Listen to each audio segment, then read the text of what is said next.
Merry Christmas.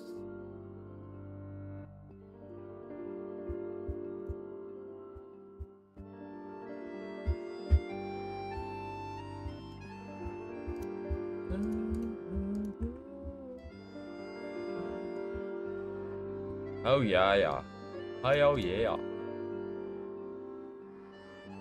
I didn't open my clip studio yet. Holy shit.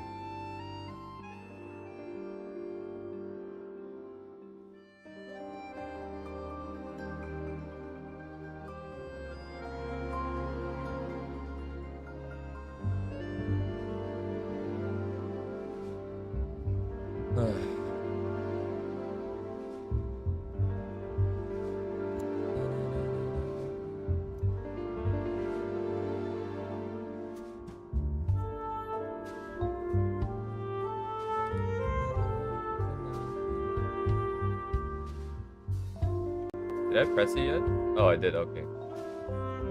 I forgot if I pressed the start button. Anyways, I'm thinking of doing another study today. I don't have any ideas for the piece I want to make that I want to fully commit into yet. And because I'm slightly preoccupied with something else, might just take it easy as I sort out the other thing, and then I can do some studies that I kind of wanted to do for, well, before when we were talking about these artists as a Duvay's Daily, or like just something that I found by myself here. This one here primarily is similar to before, where it's mostly a texture thing that I want to find out. There is a very cool set and amount of textures present in this one scene here, right? But overall, it holds itself together. You can see the big shapes very clearly, like the lights and the shadows are very clear. But yet you have all these long shapes, tiny shapes, all kinds of repeated textures, noise and all that. And even the noise is kind of a little bit handpicked. But regardless, I think I'll just do that. But before that,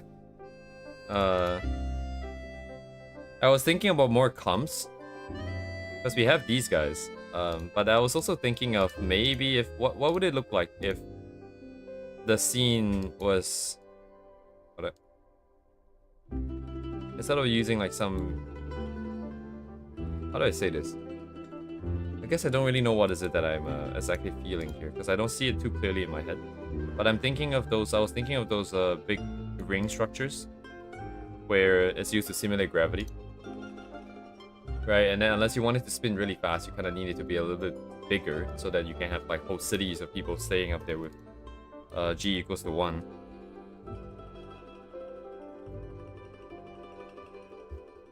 So I'm gonna try and see. I had some ideas for like comp, perhaps. So I was thinking of like what happens if you had like a circle that is in perspective.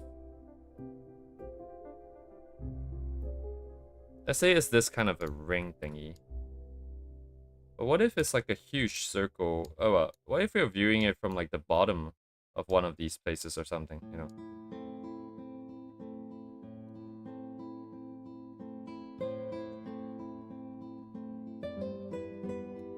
Getting it into perspective is a bit harder, I would say. I probably need the grid to make sure that it's actually consistent here. Like the two lengths here are consistent. Because I think in essence it is still just a 1-point perspective. Oh, goddamn. Yeah, let me get a grid line in. Hang on. The music's kind of loud. You guys are listening to the entire Genshin suite, basically, from beginning to the end at this rate.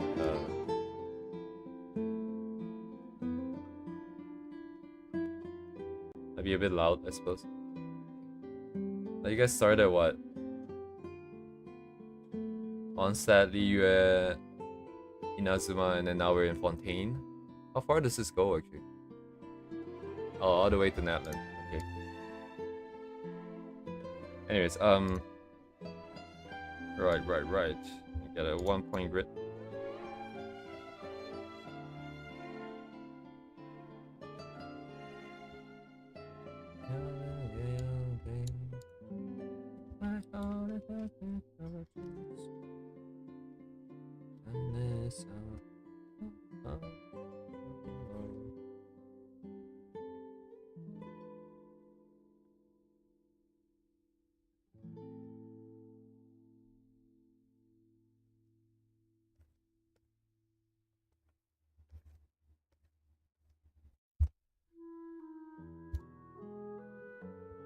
Their lines are turned on, sequence is on. This guy can then take over.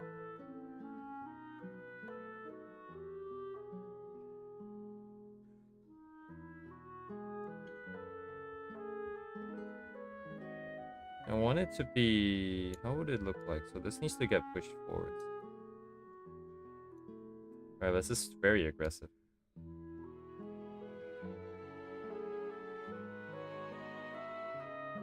Yeah, it's not gonna work very well like this.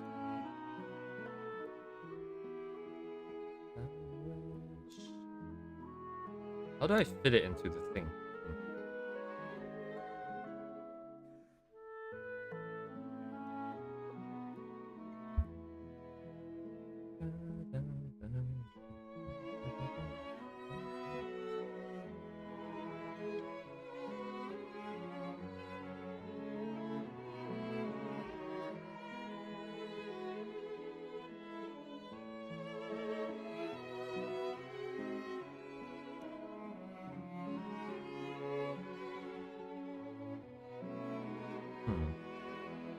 Maybe if I shift this point higher.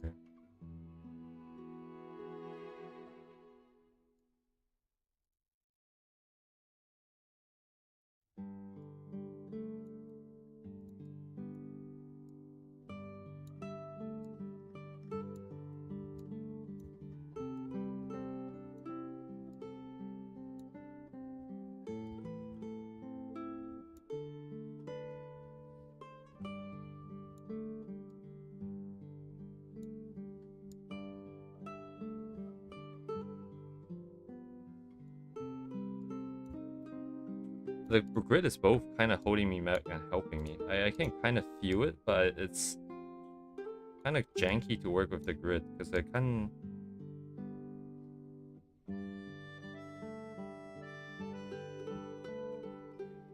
90137.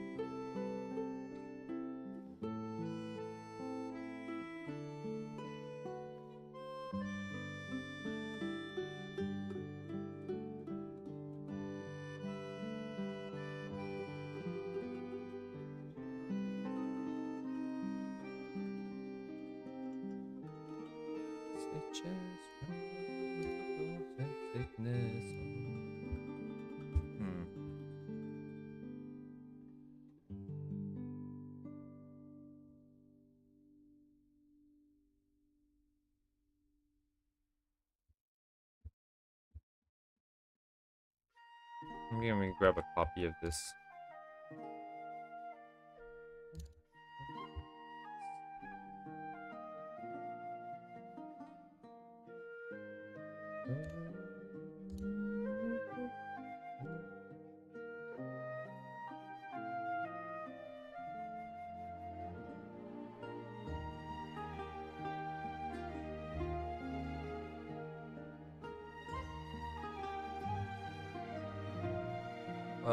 Hello, Anix.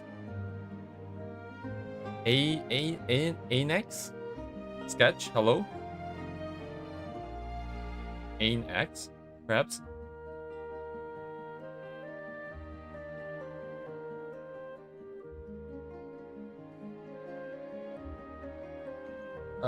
Colossal course of this artist? Is that what you're saying? I might have been aware and then I probably forgot. I think because we were looking at the Twitter before. There's a good chance that I probably saw the tweet. But I think the answer might be a no. It's probably a no. Wait, oh, they did this piece? Really? Oh. Probably not then. I don't... I just did a quick scroll through. I didn't see any posts about Colosso in the media tab.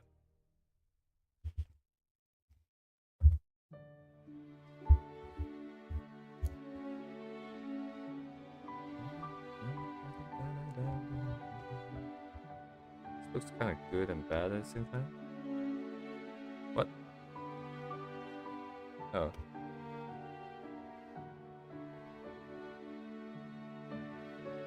Alright, because again, this is a third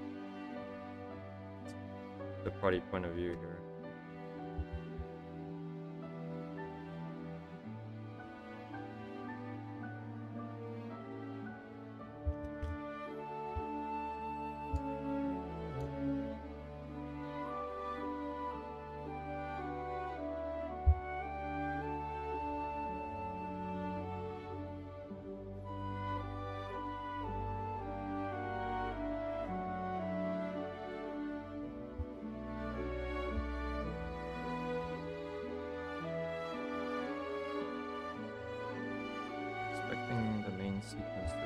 side.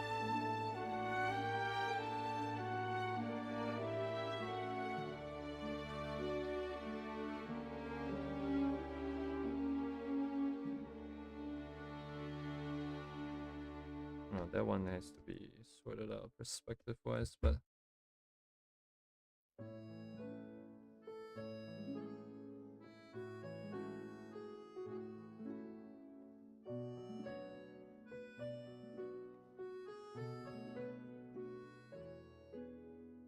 it doesn't look straight right here.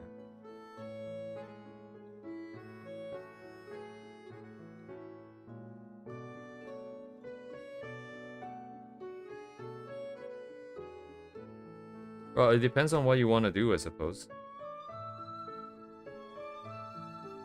2D, 3D, and all that. But like Colossal, I have bought some courses, but I'm not very good at watching courses myself, I think.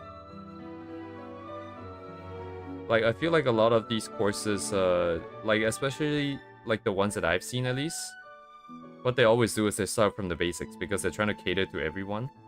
But depending on your level of experience, sometimes you don't really want that. You don't want to go through, like, all these different videos and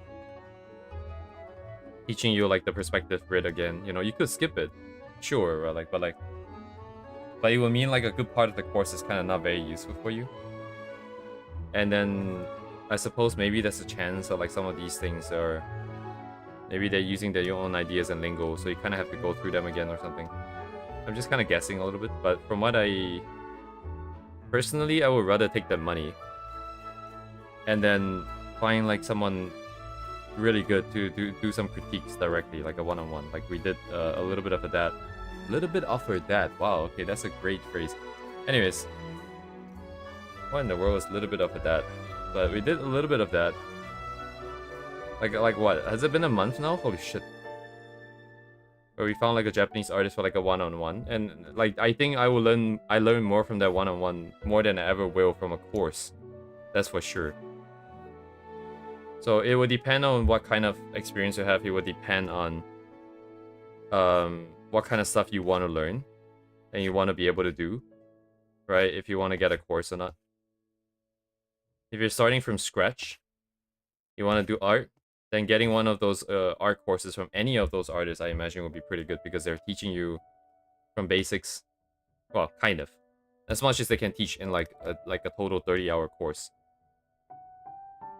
See, that's the thing, right? Like, they always go through the fundamentals, which is very critical, very crucial, of course. But because of the limitations of their own time constraint, right? It takes a long time to make videos and edit them and then subtitle them. Even if Colossal helped you do the last part, you still need to do the video part yourself. And all of these things take so much time, I would know, that they're not going to go super duper in depth. I feel like, although Mogun's course was kind of in depth with the perspective. He was talking about like freaking 5-point perspectives, which is some of those like whatchamacallit, the fisheye lenses and all those things.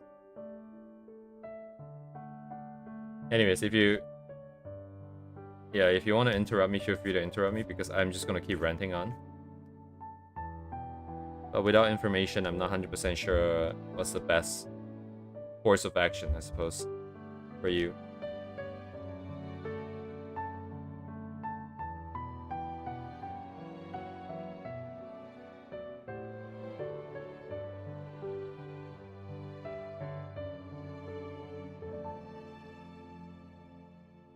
I say that I'm gonna keep ranting, I just stopped. I'm thinking about this piece here. Thank God.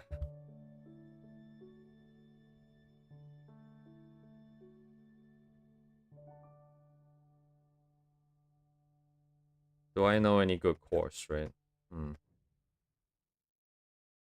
Yeah, unfortunately, I don't think I do necessarily, because I never myself benefited from it. I'm just going back to your original question, just to make sure I've answered it. But like, if I've never benefited that much myself, like it's kind of hard for me to recommend. I have seen some. Actually, I've seen two, I think, just two specifically. At least for art, I have seen one or two more for like a live 2D, if I remember correctly. The live 2D was just an overextension, so nothing ever came about that either.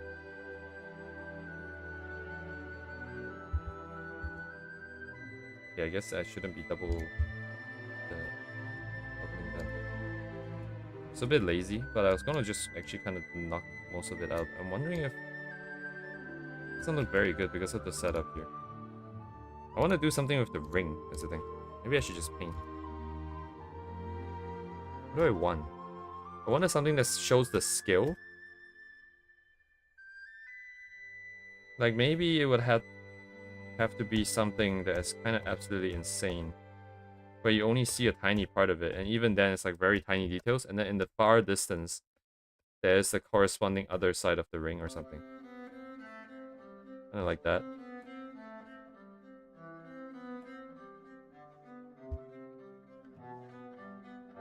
Can you tell me whether the course techniques to create unique storytelling illustration by the industry can ever help me out or not? Let me take a look.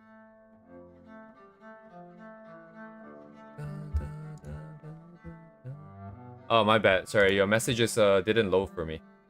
I only just saw your message. Let me take a look at the It's really hard though. Like, I cannot tell what's in the course specifically, but like I know this illustrator is very good at doing these things. You're talking about color specifically, right?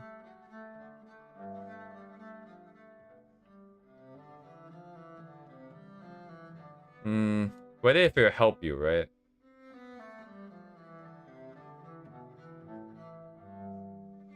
It really depends. Like, it depends on a lot on how he teaches the course, or she. I think it's a he.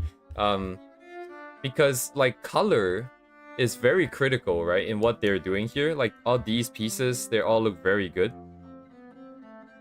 because of the composition, which includes color, right? That's a big part of the comp that makes it look good. But how well they explain it to you, and whether if you can understand their explanation, that's really hard to say.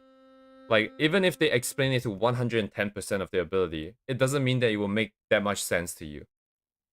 If you know what I'm saying. Like, sometimes you hear someone else's explanation, it just doesn't click for you. There's no way of me telling, like, knowing if that's gonna happen or not. Personally, color, I haven't really... I don't know if I've given, like, other people's courses a fair shot before. But I feel like the best way to learn color is to just do it yourself. If you're expecting to go in and listen to like someone talk about color and then see how they do color and immediately be really good, that's not gonna happen from my experience. Either way, you're gonna be putting in a lot of hours to try it over and over and over again. But maybe they'll give you some tips as to like why certain things will look good and look bad. But whether if it makes like a sense to you, that's really hard to say. Like someone can tell you that, hey, you know, for this piece, right, I'm using this specific gray for the shadows because of A, B, C, D, E, F, G reasons. But unless you yourself, you have tried like using different grays or like maybe saturated colors, maybe lighter colors, maybe darker colors, you have tried it and you have seen it that you don't like it, and you figure out why you don't like it. If not, it's really hard to just understand by hearing someone say it. You have to do it. You have to do it over and over and over.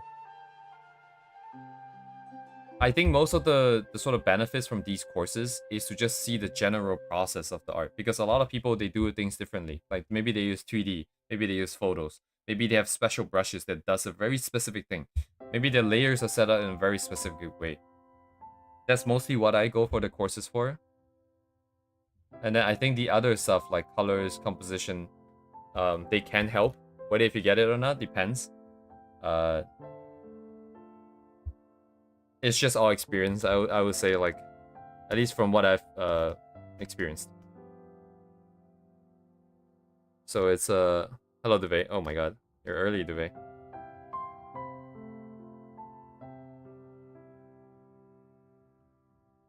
Yes, thank you, Duvay.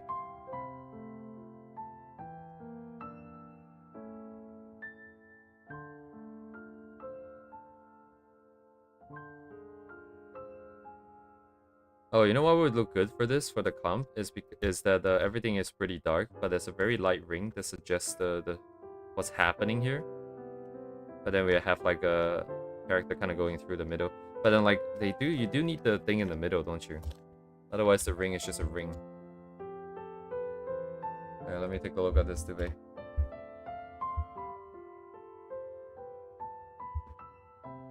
Traditional artist. Loading is... I think I'm trying to fight the music here a little bit. Let me turn it down. And then let me get the links going. Oh shit, I broke something. What did I break?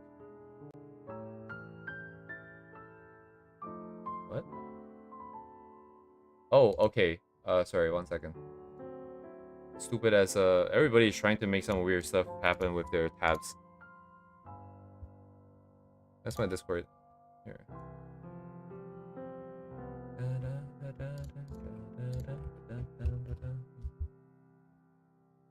Okay.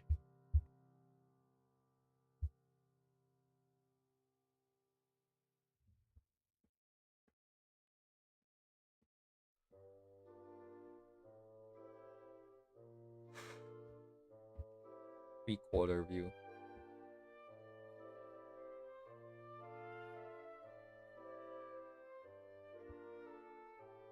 That's a lot of words. Oh, I've seen... Wait, hang on. I feel like I've seen something like this before. Like, these brushstrokes reminded me of, like, I don't know if this is all deliberately painted in, or if it's just an idea exploration thing, where they just kind of scratch everything up.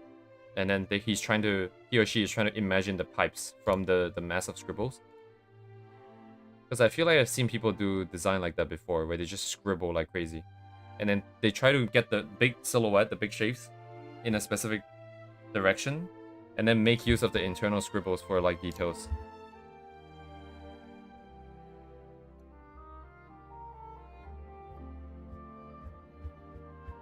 I wonder if these specks of dust and stuff, like, I don't know, is that texture?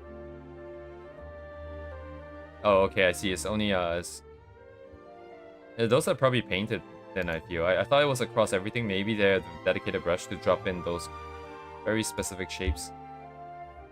What the hell is this software, by the way? Is this a skin on the Mac, or is it just... So these things look so old. They don't have any curved corners. These numbers are right by the very edge here. There's no like margins, no padding. It's just like early 2000s, or like even earlier than that kind of vibe.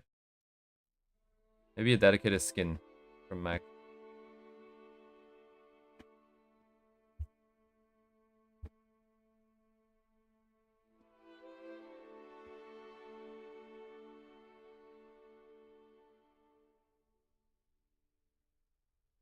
Okay, this is kind of creepy for me. This is like one of those Japan robots. And then they put like a skin over.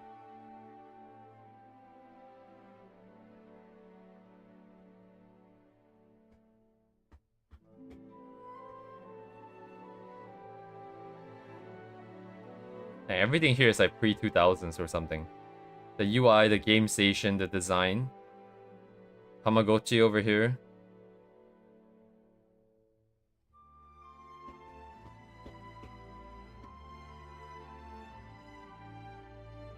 Is this a mood over here?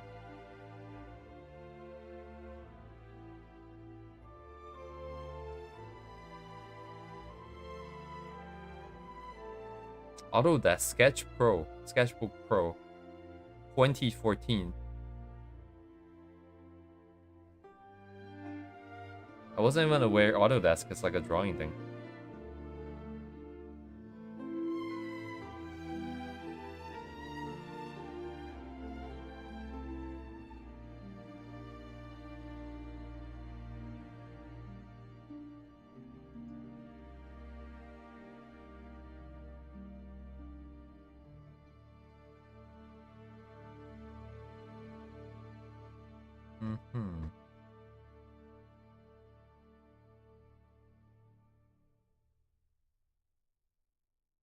I wonder what the philosophy for the alias and anti-aliasing is.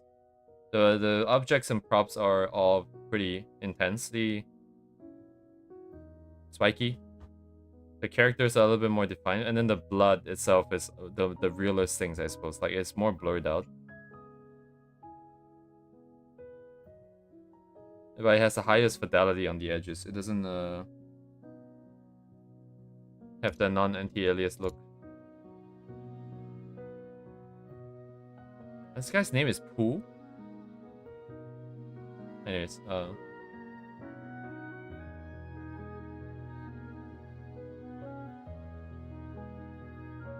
is this like one of those MP3 things from the past, but like they made it, Oh, it's not an MP3 thing, I see. It's a... Oh shit, what's that called? One of those things you can drum with your fingers, I think. And record tracks and then play it back, and you can remix stuff. But yes, thank you, Duvet. And so this person has a very unique, not unique, but very distinct direction. I suppose unique as well. I haven't seen too much of this myself, but I feel like it's more a specific genre rather than like just this one specific person. This looks really modern now, all of a sudden.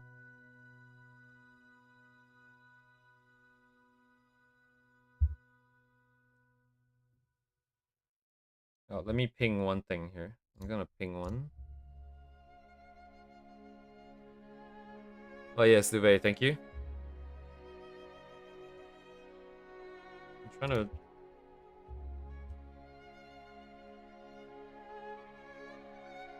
figure out what else I can do with this comp that we want to do here.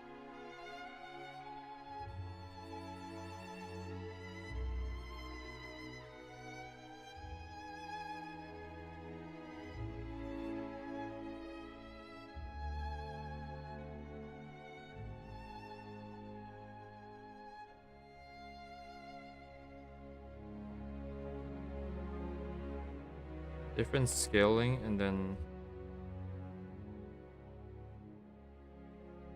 Oh wait, I can just...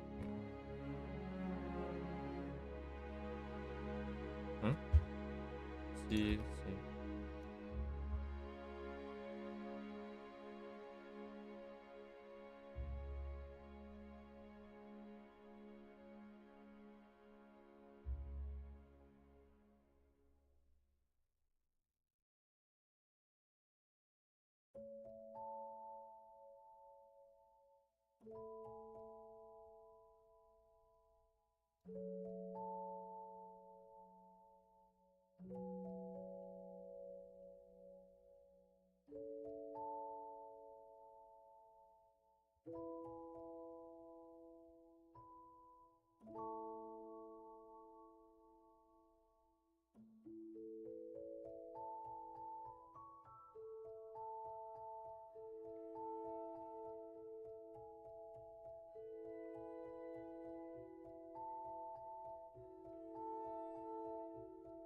Bloop, bloop, bloop. I feel like something really cool can be done here. I just cannot see it.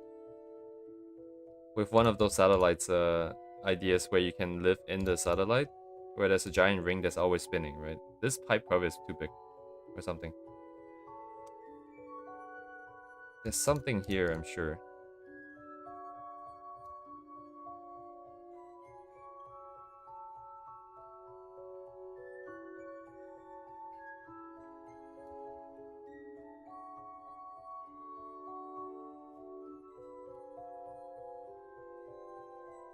Oh, come on, man. Come on, man. Now it's out of...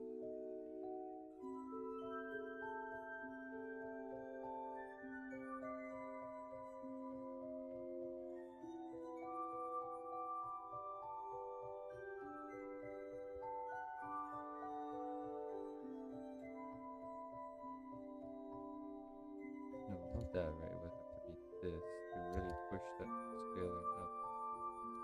Then you still have to scale it up some more. This one here.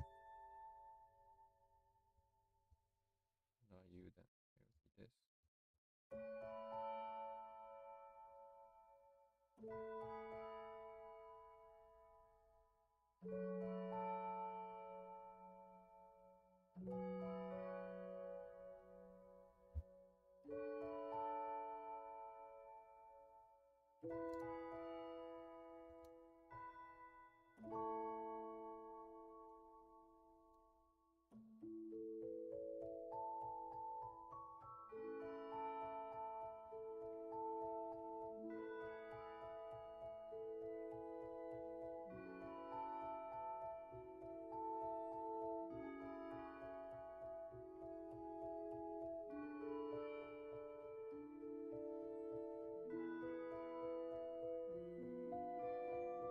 I feel like I'm doing the same thing over and over. So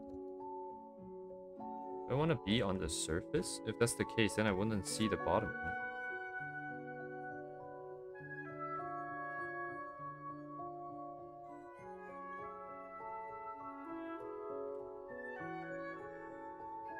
But then it'll be the same comp. Wait, hang on.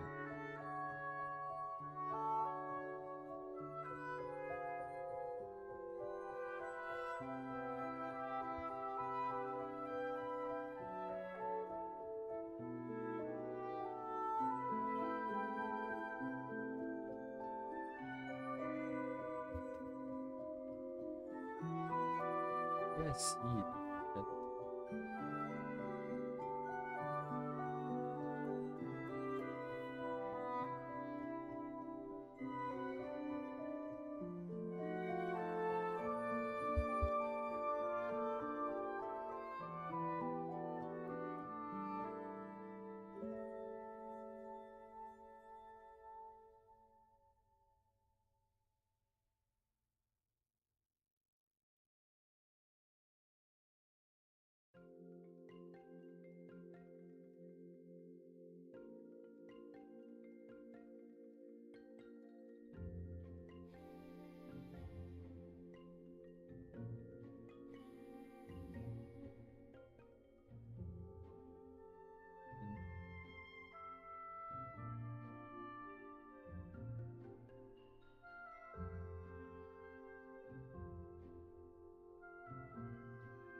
Hmm.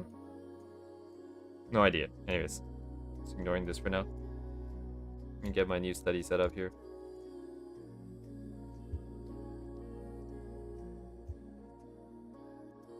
What's his name again? Anyways, we'll do our new one today. Main on the line. Up, up, up.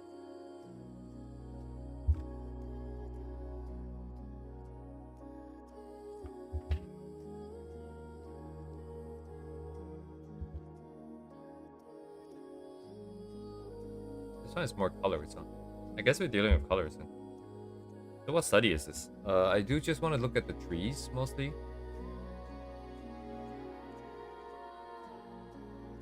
Yeah, primarily a texture thing. I might ignore the border effect.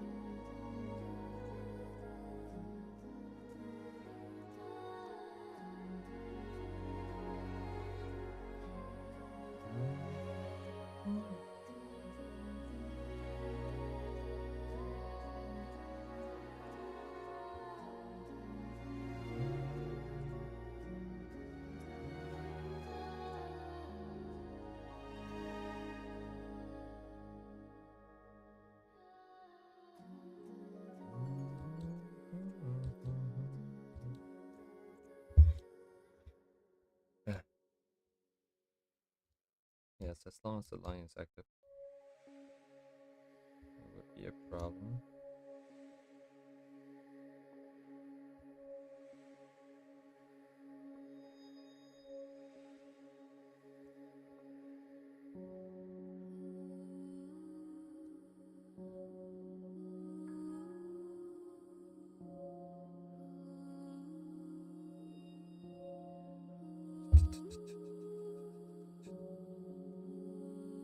Okay, my nib is so worn down now, there are angles where it doesn't even touch the board.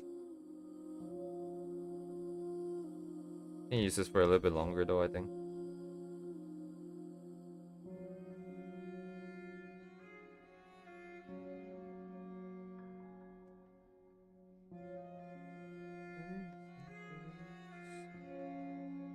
What color is that? Yeah, it doesn't even reach the board now. Crazy.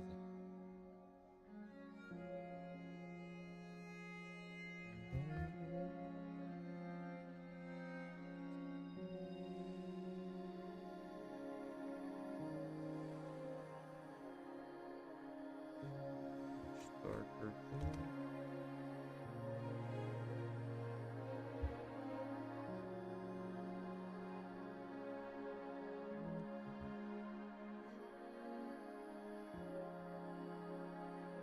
What? Why did I pick white? Oh. Oh, you can do that. I didn't know you can do that. What?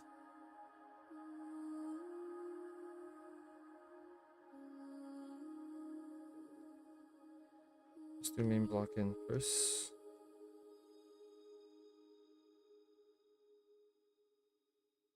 Target probably yellow, white, I think.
Let's not do tiny stuff yet.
Hello, George. My day has been, I would say, productive. Things at work are moving. Streams not so much, I guess, kind of slow. But even yesterday was pretty interesting, I guess. Got some new brushes. Maybe we'll get some more today. Actually, I doubt it. Today is mostly setup. But yeah, hoping to. Oh my god, am I really off here? Hang on. I guess my thing is really wide, huh? But yeah, my thing is really wide. But yes, it's all right, I guess. How was your day, George?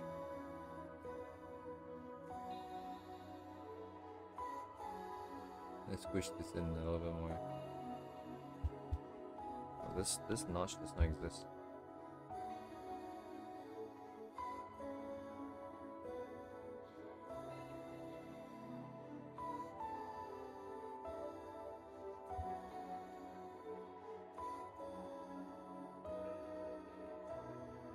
Dang, dude. That sounds like something a father would say.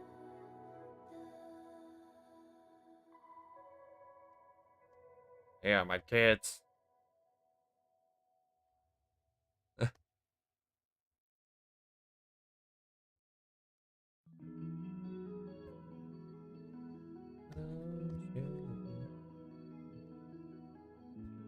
Oh my god. Well, I mean, let's see. Are you good with kids, George? Good as in, well, there's two types of good, I guess. Like, being able to play with them kind of good, or like just being able to tolerate kind of good, you know? I'm mostly asking about the latter, but I suppose it could be either.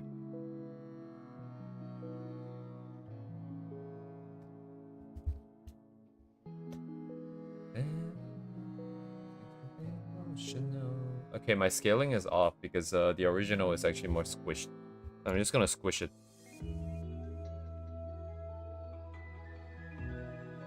Hello? Why is it not doing it for me properly, bro?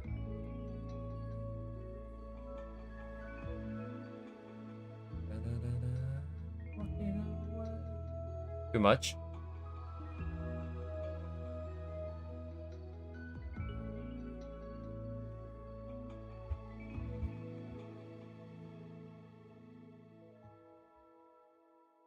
You gotta teach them discipline, man. I feel like a lot of, like, I see a lot of kids on my way to work and back because there are schools along the way, right? And, oh my god. And you can tell, like, a lot of these kids, they're never, like, properly taught, like, boundaries and stuff. Even, like, co-workers, honestly. Someone at work, he is early 20s and stuff, right? But you can tell, like, from the way that they behave, it's, they're like the only child, for sure. They're like an only child for sure, because they're bad at saying, they're bad at apologizing. People who are bad at apologizing, they don't apologize a lot. That means there wasn't a need to do so in like mostly like a family setting. Um, well, social setting as well, right? Social setting as well. And then there are boundaries that they don't really keep, which kind of suggests that, you know, like they kind of get what they want, right? So they just go out there and just do it. They don't really necessarily think about perhaps certain implications of their actions.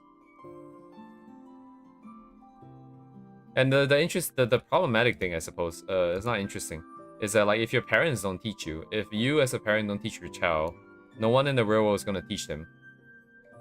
And then they will tend to be just treated differently, right? Like, and they will never understand it. Because no one's ever taught them. So unless they have the social awareness to realize that there's something is happening, hey, something's happening, they need to do self-reflection, right? If that's the case. But then if you always get what you want, you never really think about that either. So if as a parent they don't teach them their kids, it becomes a big problem later in life. You have to, like, it's a weird balance, everything in life, I find. Because I sent a video in the Art Inspiration and it was about how parents shape the way you think, right? And how, like, if as a parent you always tell your kids that, hey, if you don't know, you gotta go find the correct answer, that there's always a quote-unquote correct answer. they start to stop thinking for themselves because they need to find something that they reference as true. There's no more like gray area. There's no more like what do I feel and why do I think like this, and it's not just like, oh, okay, this what I'm thinking is not right. I need to find the correct answer, and then that's it. They don't really think about, hey, why am I thinking like this?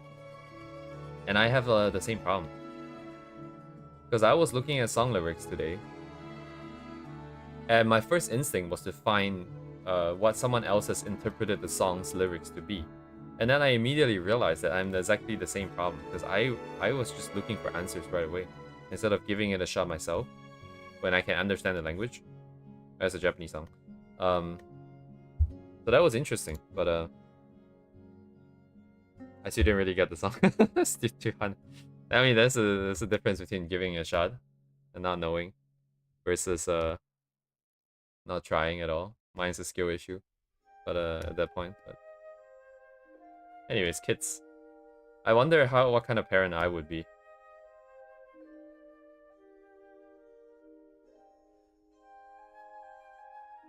It's so hard because too.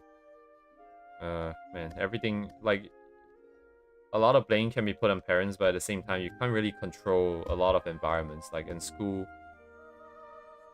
if your kid happened to be like the lowest in the results, what are you gonna do? You know, like.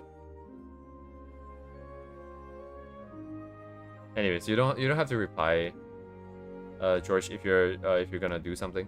I'm gonna start ranting, probably. I feel like I've mentioned this before. After starting streams, I've just gone more like I just couldn't shut the fuck up basically. And part of it is just because I have to kind of keep exploring ideas myself. Because if I wait for chat, it is kind of slow, right? Like there's a delay between you guys hearing what I'm saying, typing that chat, and then me seeing that message again. So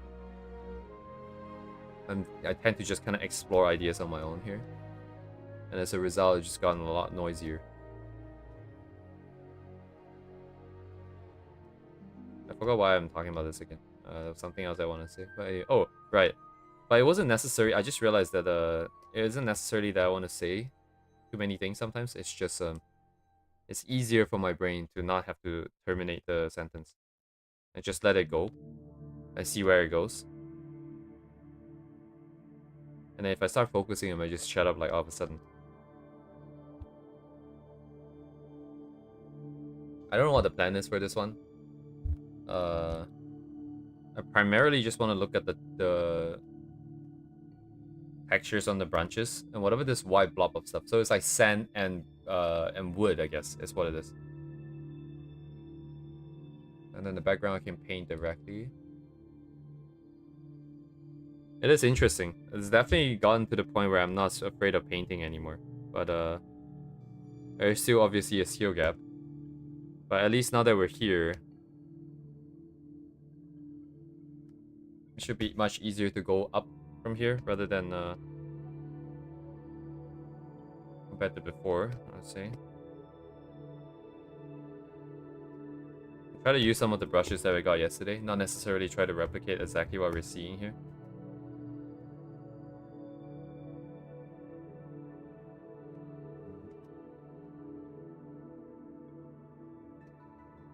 Now they have their own nonsense that you have to work with. Sorry, what color? What was this? Oh, it's this thing. And this is just noise, right? Don't I have something? Yeah, like these guys.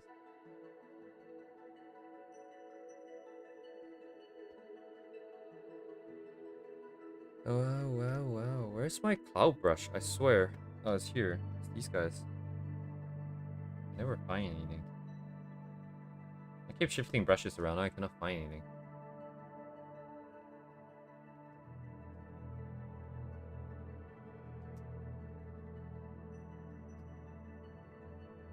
What is this behind here? I feel like I've seen this texture before. Do I have this?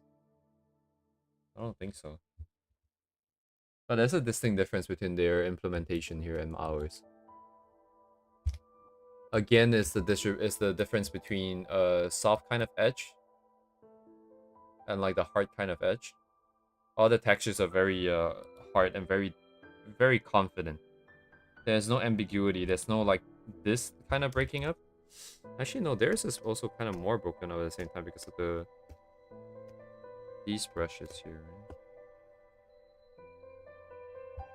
Not sure. Oh, you know what would be really cool is that this brush here, even right now it's a square, but if it could take on like the shape of a cloud or something, you know, like rather than being a square like this, that would be cool. If you can like just do some kind of clipping mask on the tip, that would be pretty good right now, but yes, not. Or yes, not. Some blue first. I think it's more this way. Blue? No, it's not. Which way blue is this?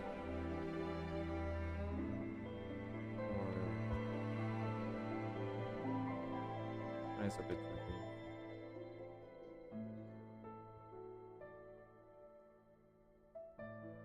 Mine's too gray. Too saturated. Somewhere here, perhaps?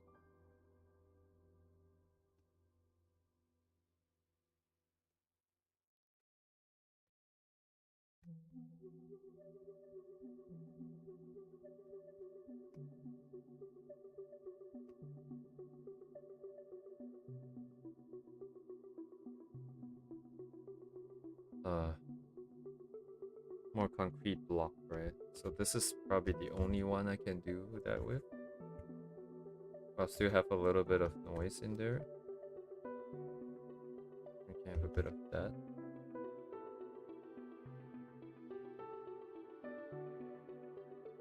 Oh, wait, it's not the right.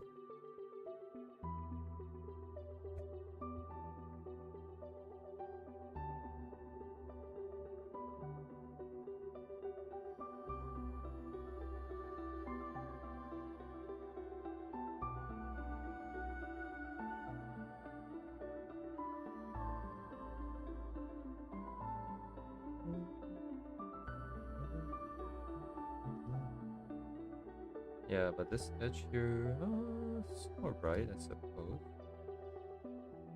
It's not impossible to use.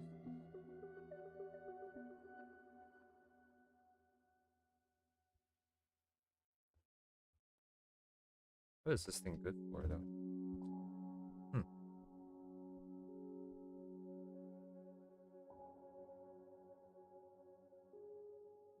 More traditional brush tip would be nice. The color's not gonna cut it.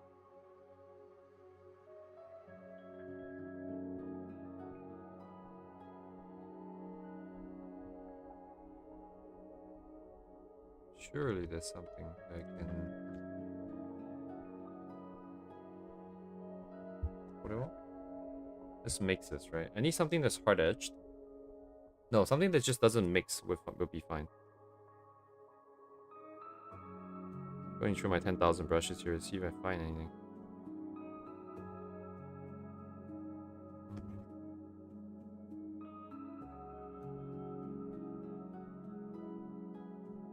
No, Deve, it's a different focus, right? Because my whole focus is to find the textures. I'm not trying to replicate the entire piece in its entirety. I'm not trying to get a good process here. I only want to know the textures. That's the only reason I'm doing all these exercises. I'm getting carried away by setting up the entire thing when I actually don't need to. I can just zoom into a specific area and just do what I want area. This is the only reason why I'm here.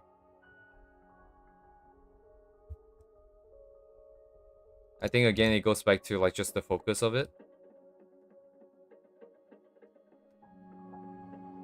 I mean, argument can be made that I should probably still stick to like a good set of process so that we build up the muscle memory and do things, I guess, the proper way and have that build up over time.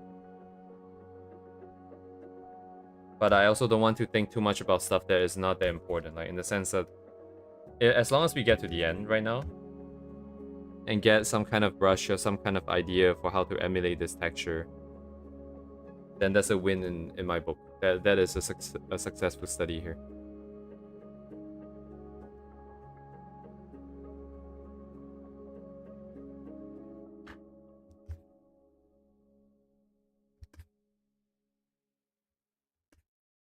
Oh, what the? Oh, double color. Junk.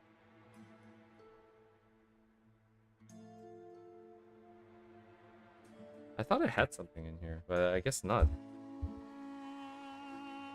It looks just like the normal kind of brush tip though. Surely the default ones have something for me, but...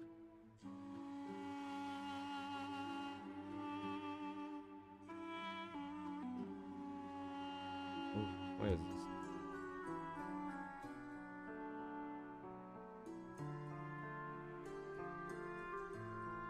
Also, wouldn't the block-in face be done already, today? Most of everything is in here, no? At least for the background. Do you usually go like one step further, perhaps, like with the shadows in then?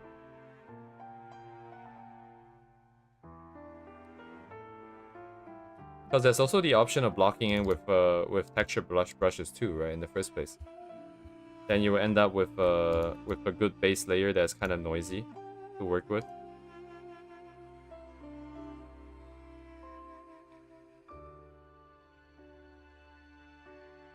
What color is this? What color is that? Some kind of purplish thing.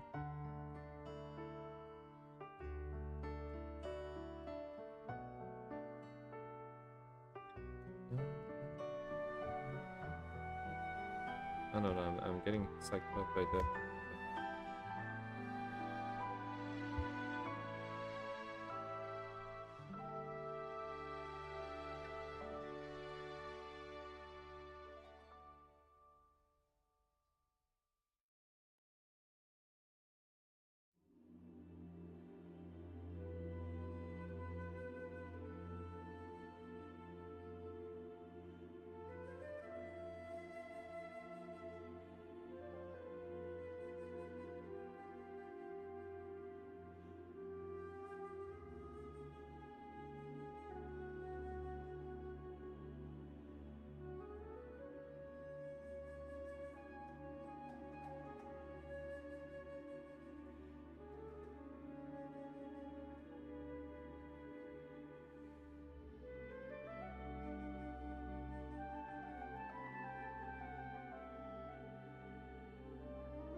What? What am I looking at? Oh, the structure is not quite the same proportion.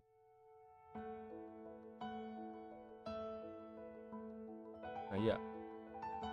Whereabouts is fine. The overall adjustment of the blue. Okay.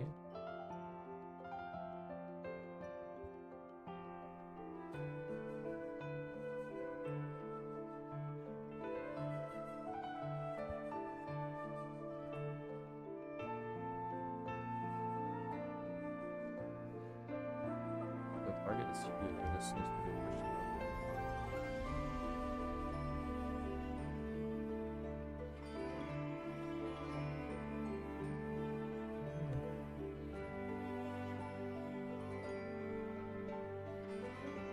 Suppose.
Wait a second.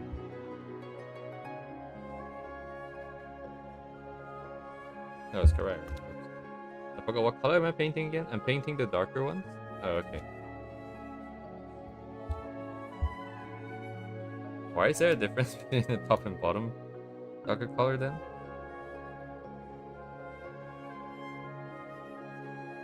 Huh. Alright, anyways,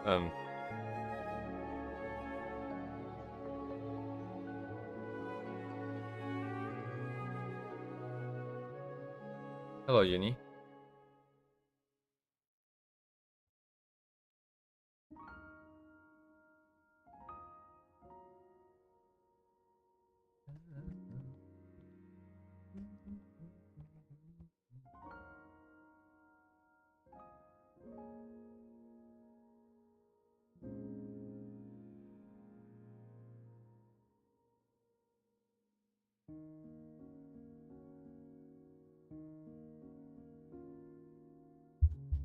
The space one? No, the space one we didn't finish it because I figured that if I want to, we can just keep painting it forever.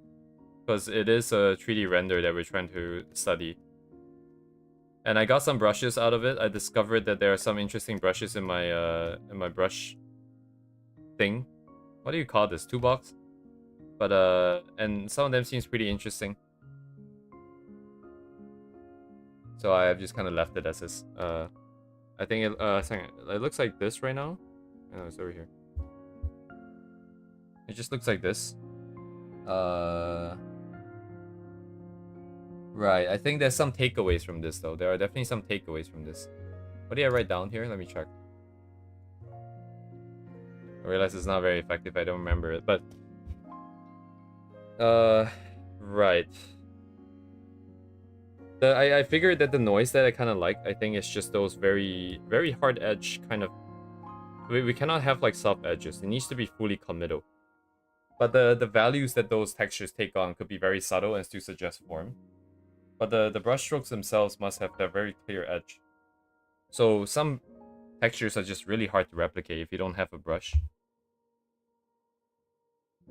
Alright, there's some interesting areas when the light and dark kind of have a different amounts of textures. Where is it? Yeah, like this part here specifically. Because the light part has that aluminum foil kind of vibe. But then in the shadow, I guess there is still that sort of form there, but it's just a lot noisier. And it's kind of got like this nice setup. And so on and so forth. Some stuff here and there.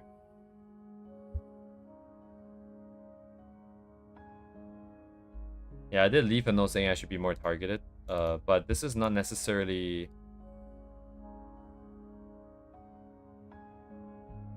Because right now I'm kind of overextending as well. I'm doing the whole thing. But I think it's more of just a general be clear as to what you want to find out thing. I guess once again, though, even for that, I'm also not 100% sure what I want to find out. I just really like the white against the shadows on the trees. So I guess we'll set up the shape and then I'll try to add in some textures. And see how far I can get away. Without ruining this this thing here.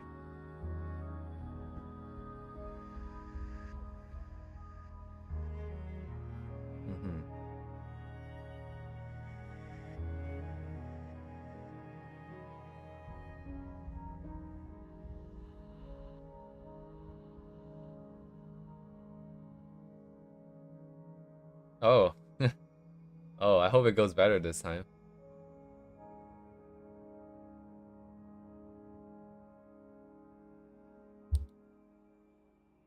Okay, I'm overcommitting into some of these smaller stuff. Maybe I can just be a little bit less.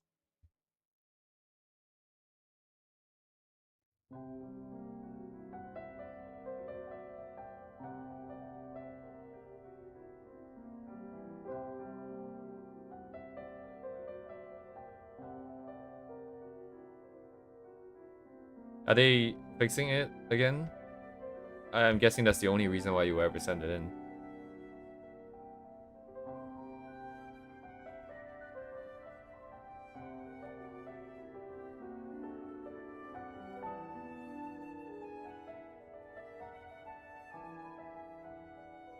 The freezing computer had to wait 40 seconds for it to restart, so wow. What was the thing last time? They didn't fix it because like it wasn't right. Are you like is there like some kind of like warranty or something? Like are you paying for some kind of did you pay extra so that you get to swap things out? Is that how that works?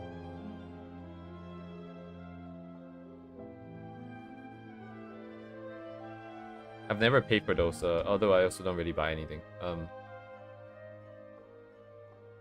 But yeah, like this computer, I never paid for that. Forgot how much was it? It was like a... Oh, no, I don't remember at all. Wow.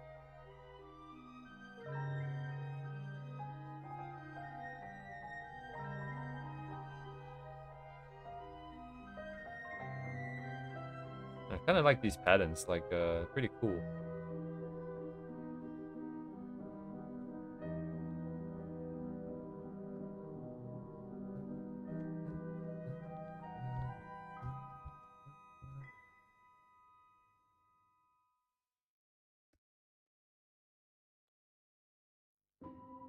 Oh.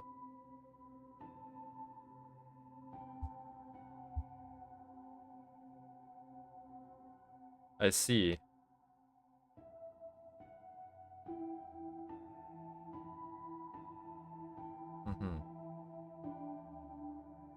I wonder if things would change.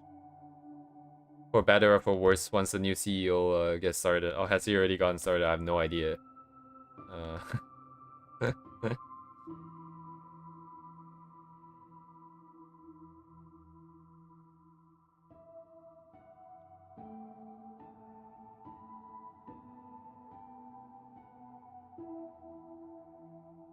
Right.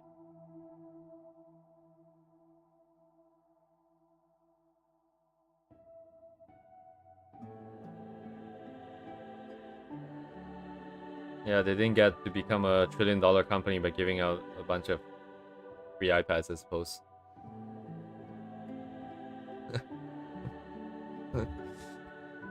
Oh man.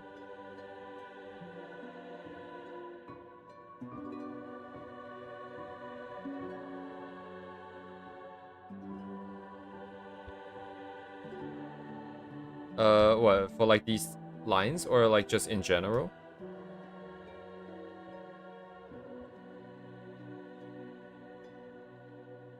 In general, I think I might have. I'm trying to remember. I don't think I use it that often though.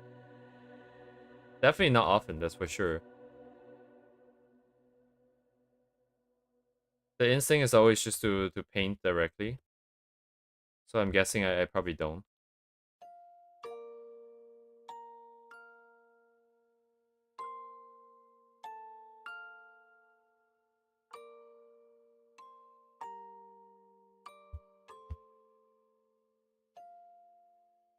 Unless it's but I don't know. I find like maybe Lasso 2 is harder to work with because you're working with a tiny line for that selection. The brushes you can kind of just put in and then erase and then put in and then erase and all that. And the margin for error seems to be bigger. Like it feels a little bit more comfortable and easier to do.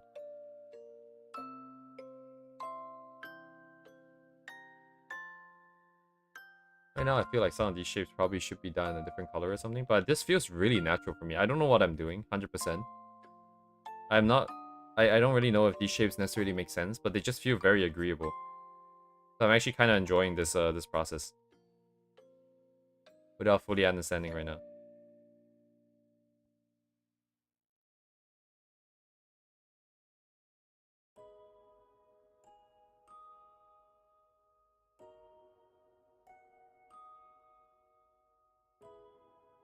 Maybe it's the fact that it's suggesting shapes so boldly, like forms so boldly.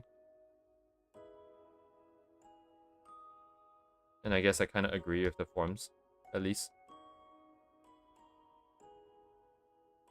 It just fills it in automatically for you. Because if I use a lasso right now, I think it'll be a lot harder to control like some of these lines here. Oh wait, what am I drawing? Wait, I'm drawing the darker color. Right? Yeah, especially like stuff like this. Wait, no, but this is rounder shapes, no? I don't know. I really like the fact that my brush is a square so far. It's giving me some angles and stuff without me having to be very strict with my... Because I feel like with my hands, it tends to be a lot rounder. But it could be nice with a mixture of both. Then. Just have both. Also, I've been painting the wrong thing the whole time. Anyways, this is not very to scale, so there's a bit of a mess. Yeah, that makes sense, I think. But if 1-2 does the job, I guess there's no reason to go for something else explicitly.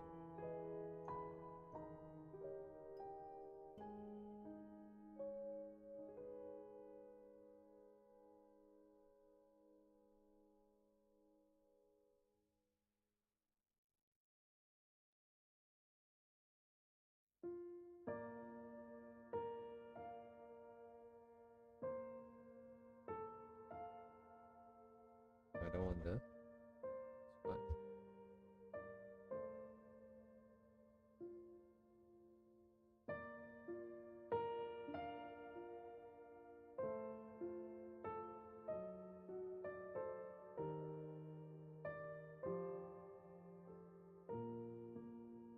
is that right?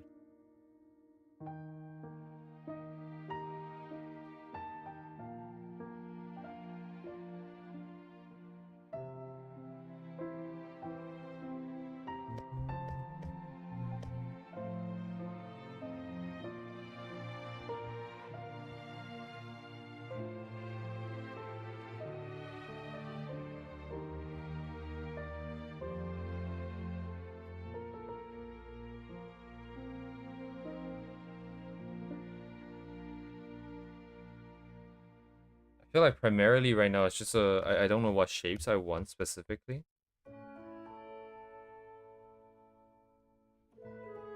That's why I'm going back and forth.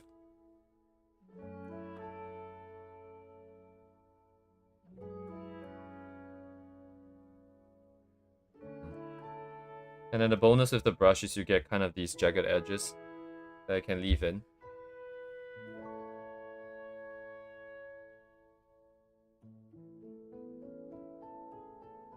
And this squarish, automatically squarish nonsense.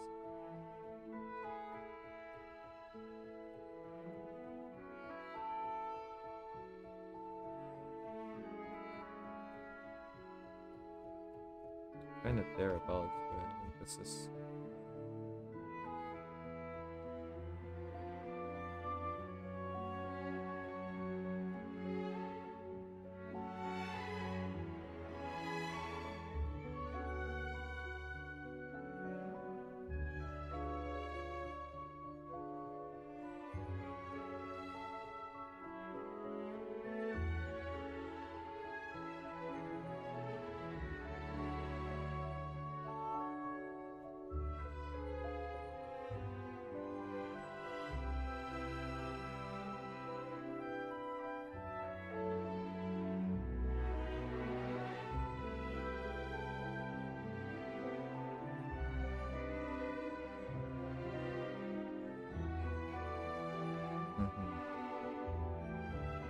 I feel like you guys are really trying to get me to use it right now.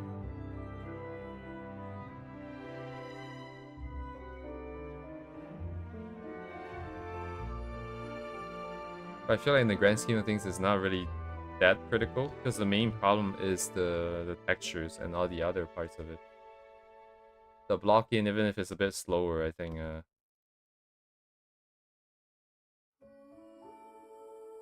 I'll just do what's more comfortable right now.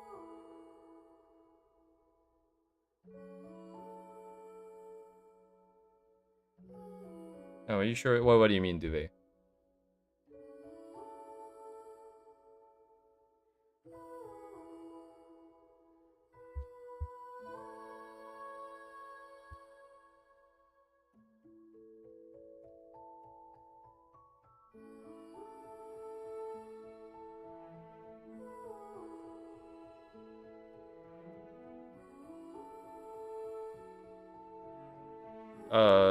I'm not following. Like, what exactly is the...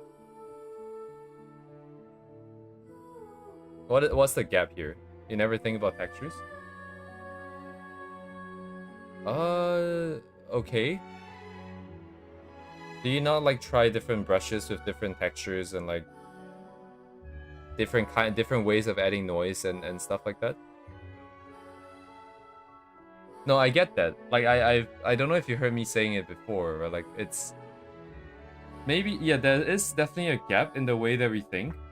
It's just that approaching this, my concern was to just try to figure out some of the textures. I wasn't necessarily thinking of, like, a fast way to paint, per se. It's just coming in, I'm seeing all these textures, so I'm just constantly thinking about, like, oh, that's a nice texture that I would like to have. You know, if I'm painting my own piece, then, of course, I will set up the colors first. I will set up the values first. Well, values first and then colors, right? And then we talk about the rendering and then the finally maybe texturing here and there. But because these are pieces where I'm specifically only want to figure certain things out, it becomes a little bit different in terms of the way I think. It's what I'm thinking, but I don't know because I haven't really painted too many of these things. Like something this complicated and this involved. I don't think there's enough knowledge under my belt right now to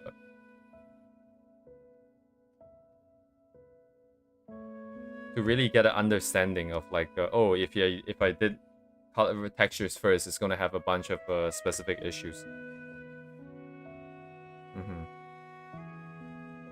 Yes, that's a good point, Uni. I think that's a great point. I was just talking about this as well. I think part of the reason is just that, yeah, it's the usual feature creep as well.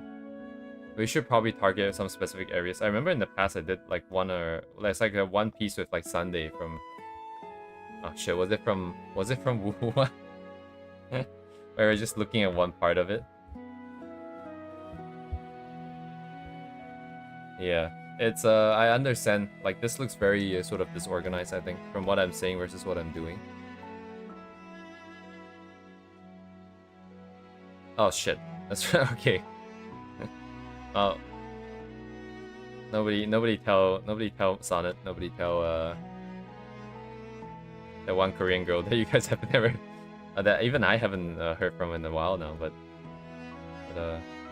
it's their husband though. At least for the one Korean girl. Anyways, as to why I'm doing this whole thing, in the beginning it was just because I wasn't able to tie down to a specific area that I really want to study. I could just choose any random part, but then once I started painting, now I'm kind of enjoying the whole setup, where you kind of have all these shapes everywhere, and even right now I kind of like what I'm seeing. She was there. No, not Sonnet, not Sonnet. There's a Korean girl who came on like once a long time ago, and they were fangirling about Sunday quite a bit. I think it was a Friday stream, I'm sure. She's like a traditional artist, and then she swapped over to digital, and I think the last I saw, like what was she painting? I can't remember. It's been a while. I haven't really played VR chat, so there's been a big gap.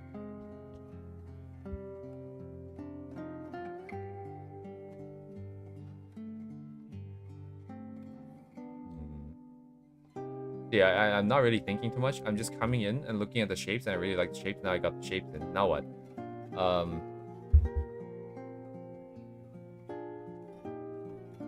I guess I just put more colors and more stuff in here first.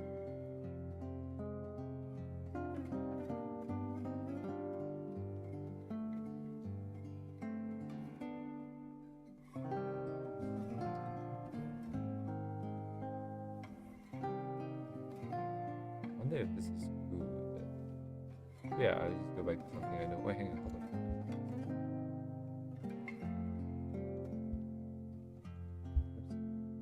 I'm stopping out my own music here.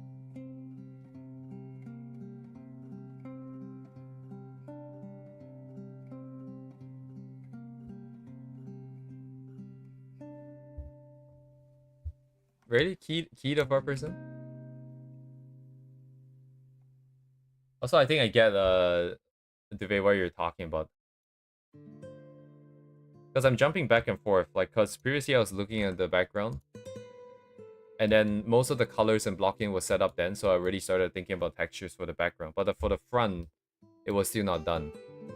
I think that's probably why there is a gap. Because right now I'm thinking about how to proceed for this, and the instinct is still to put in more shapes first before textures come in. So I think it's just because of the way that I'm operating is very haphazard. Which is probably why you felt like what you did before. What is keeping up to these days?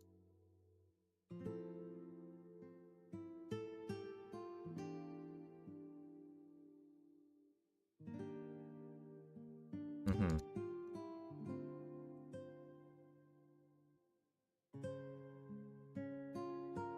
Yes, thank you, Deve. Also, thank you, Uni.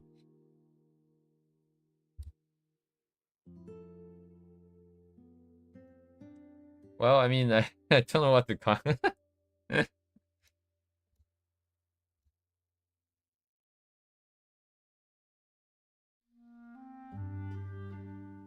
It's just very interesting ideas, very good execution. Oh, I only just saw Neru up there.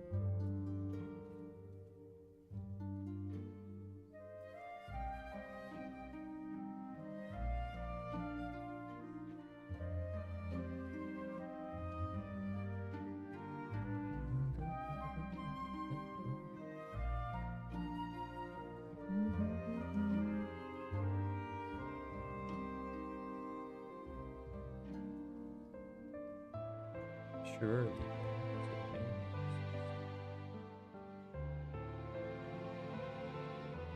Yeah, like the ideas are really, really interesting.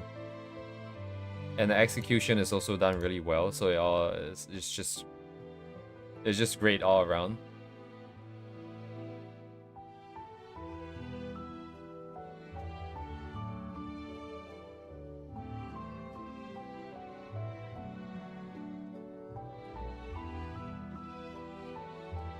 The atmosphere is definitely there, but also like all the chromatic aberration is really adding to that uneasiness of this whole thing. It's like you're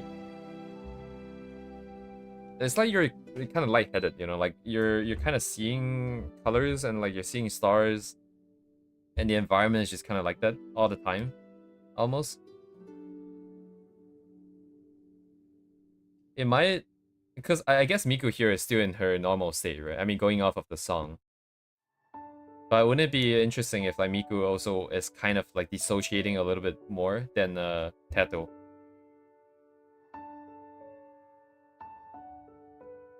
It looks like the rendering is pretty much the same though.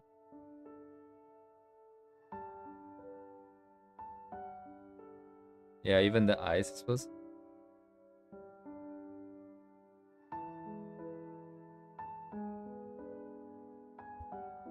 Ugh.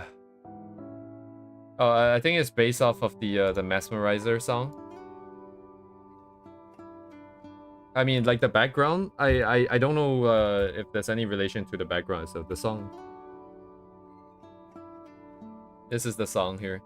Let me just not blast you guys with this. I'll just send the link. It's got how many million now? Almost 200 million views.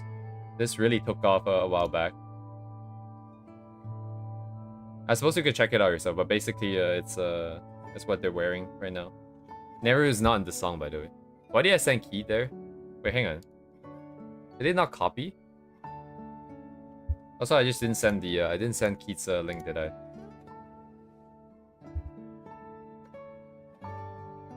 And I'm gonna up the.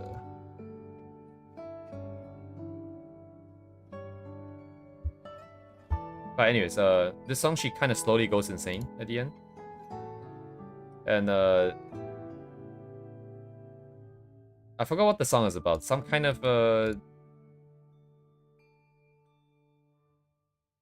yeah, was it brainwashing by like the media or something like that? Yeah, I didn't really look too deep into it either, but there's that.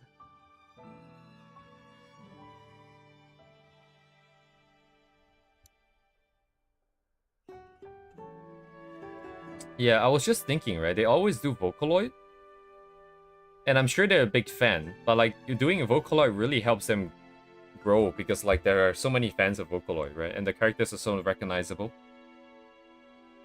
And with character being the constant here, your ideas and then your execution stands out more. Because you can compare more easily to the other artists. What in the heck?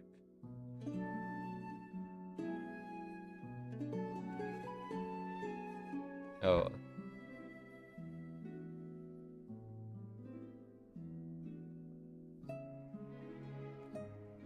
Back into Vocaloid corner?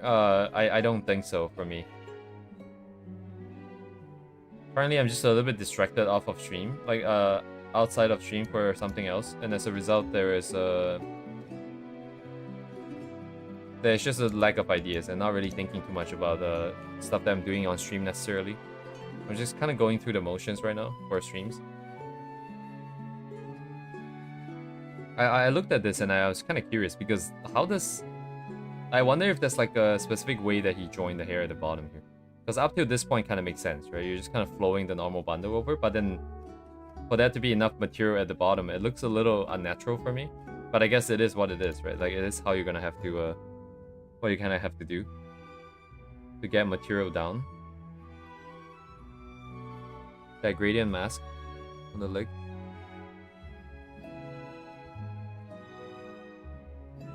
Yeah, I wonder what's their motivation for drawing. They've just been. Are they a teacher? I can't like all the other really great artists. They do commissions and all that, but like I just realized Keith has always just been drawing Vocaloids. But not necessarily for like official stuff, has he? I mean, like, he probably did some official stuff here and there, but are they like just teaching maybe and then just drawing their own thing, which is just Vocaloid?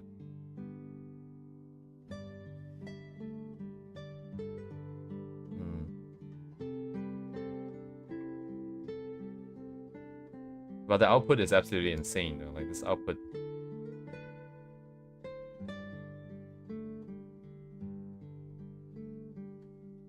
This has 52 individual drawings in there.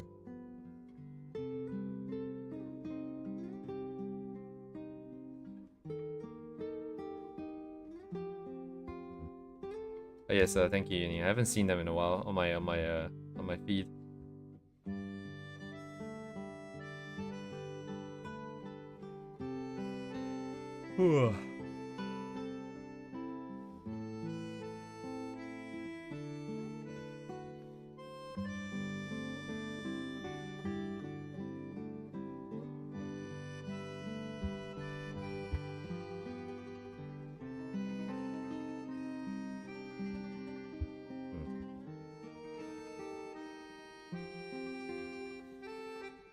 Yeah, like a full-on keyed original character story. That'd be interesting to see for sure.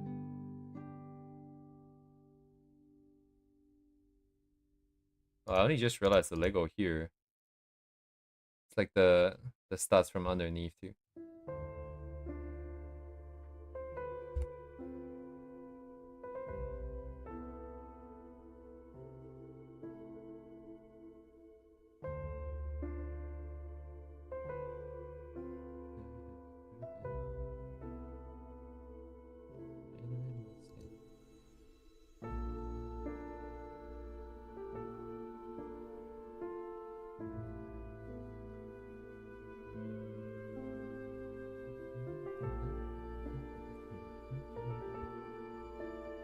Yeah, the colors are always kind of.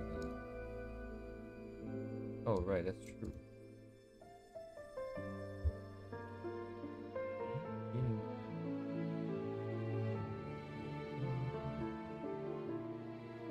But this one makes sense, I guess.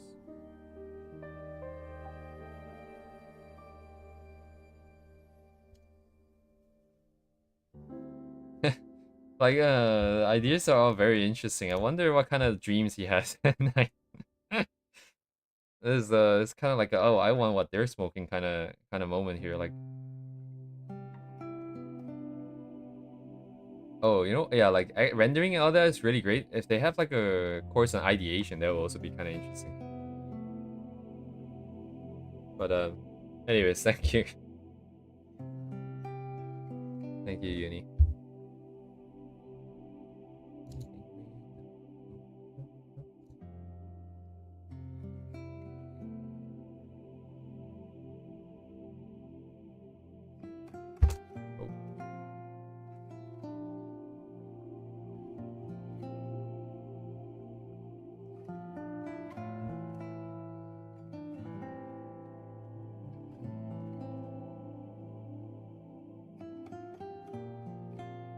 Oh, would he now? I don't know too much about Da Vinci. Da Vinci, right? Okay, not Picasso, right? Okay. The inventor.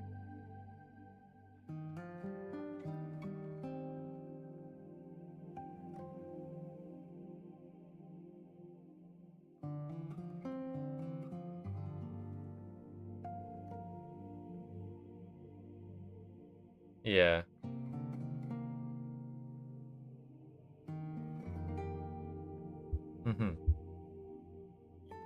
If they were reborn, right? Like, would they? How would they think about digital art at all? Even like, I feel like never mind AI, like even digital art.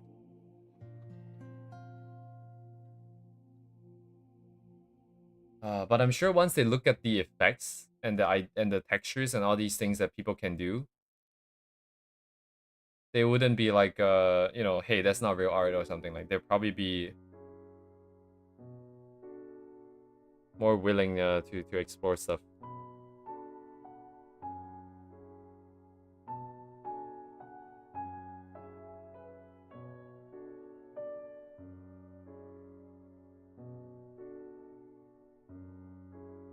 Da Vinci.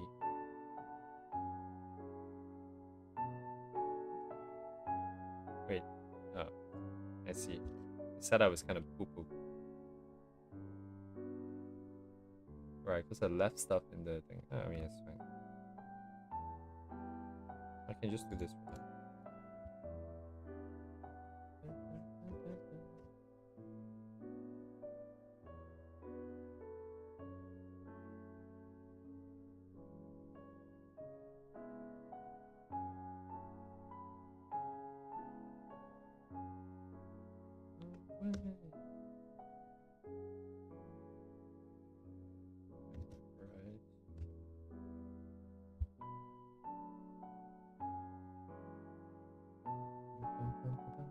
Wait, am I missing an entire block here? What? Or is it meant to be here? This is still not to scale. No, it's just missing a block, is it? Yeah.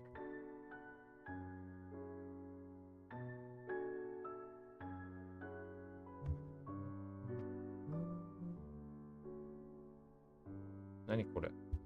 Gomi. Anyway.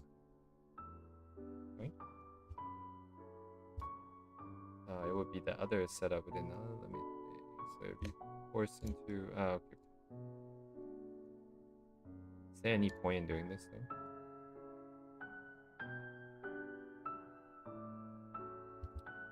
Maika.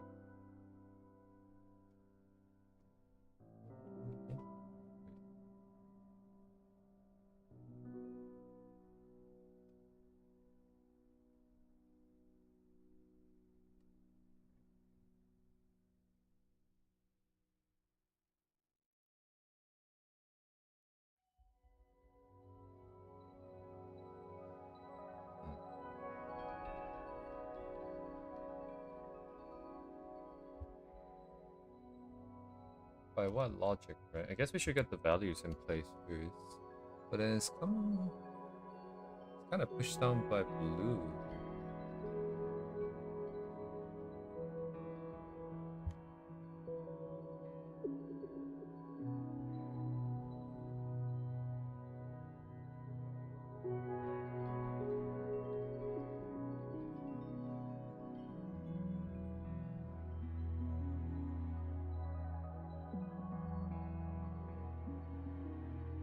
What is most natural for me now? I want to push it down, right? But if I push it down...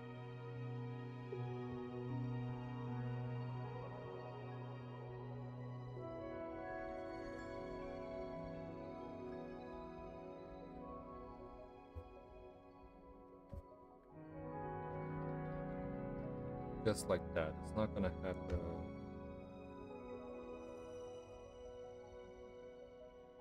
the blue in there. But painting in blue directly also feels kind of odd. Because the blue is applied overall. Across everything consistently. So it could be one of those situations where there's a layer on top, applying it, and then you're just continually painting underneath. What would this be? Multiply, maybe? Kind of dark.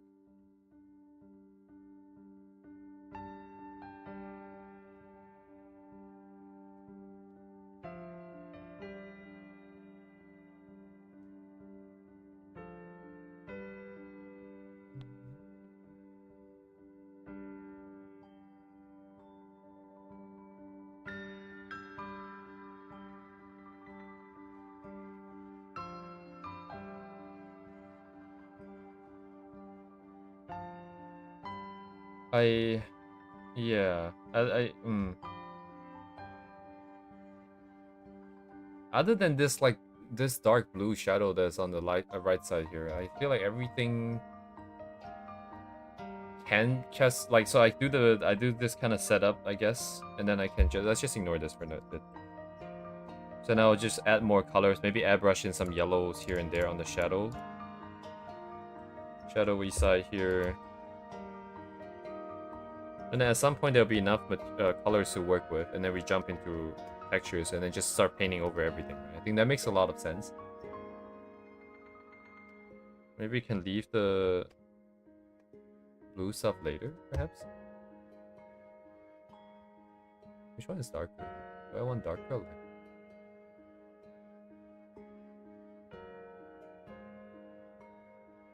Maybe even some more shapes here.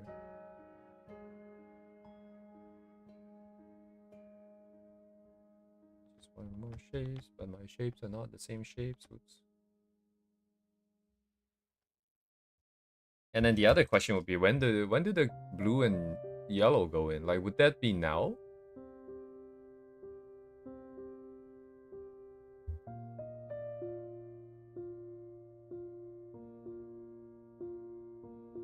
Let me... So, blue... Colors-wise, it's just an accent.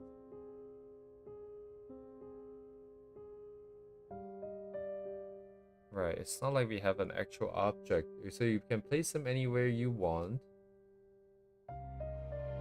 Huh.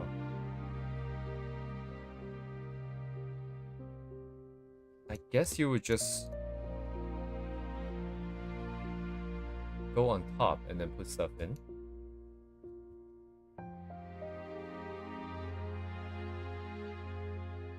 And then try to get a feel for the comp, and then before you come in.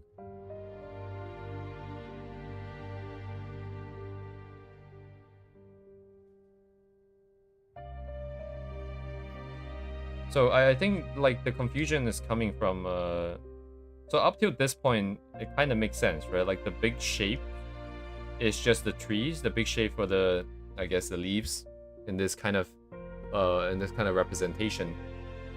And the breaking of these things are like emulating tree bark. I think that makes sense. And rocks. But then the blue and the yellow accents, they don't necessarily represent anything in particular, I guess.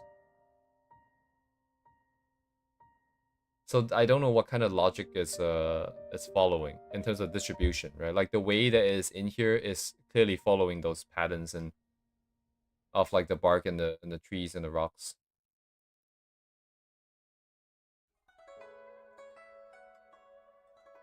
But there's no specific rhyme or reason to why they are in the places they are right now. It could have just been any other tree bark or like rock, I suppose. Other than this center-eyed looking thing, I guess. Everything else could have been anywhere else.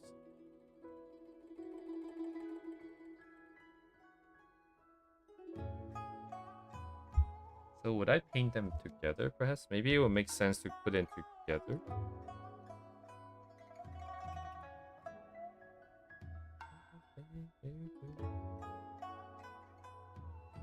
Oh, but I'm not sequencing the... Oh, but if I do them together... I have to go in strong too, right?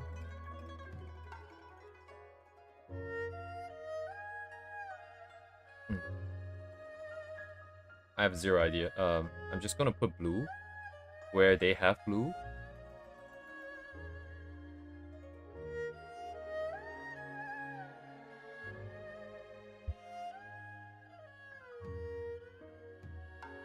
And I might follow my own thing here instead.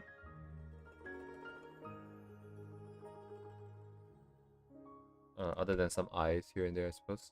Yeah, follow for those.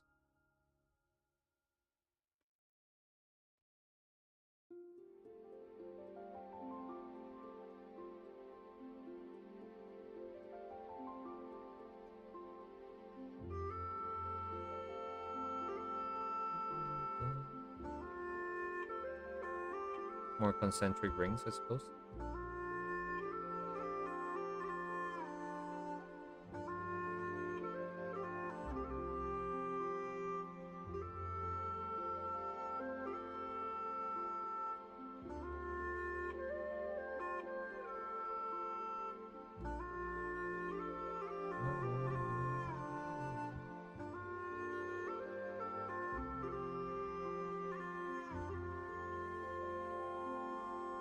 Yeah, because mine's not 100% the same proportion and the same setup. So there's gonna be some differences. I'm wondering if I should just go off on my own here. Because I'm copying some of them and I'm not copying some of them. I wonder if that would make it even worse than if I had just gone off on my own.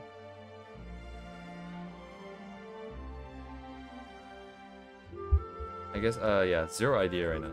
It's never quite new here with this. Because, like, I don't have that turn there. I suppose I would just put it here. I could do that here.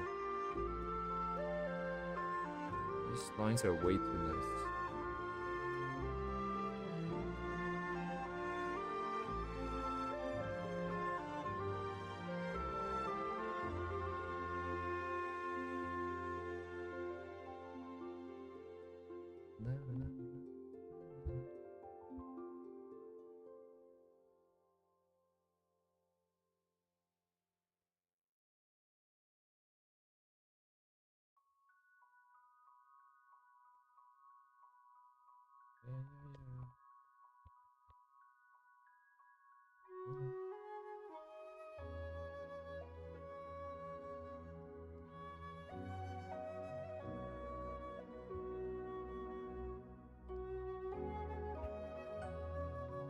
I am so off scale, by the way. Holy shit, I'm so off.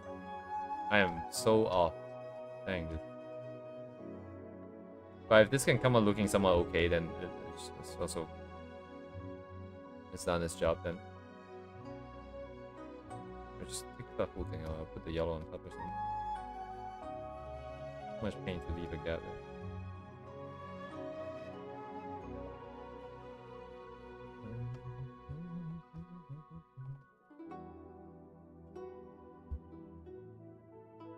Lamau. It's not even close. Holy shit.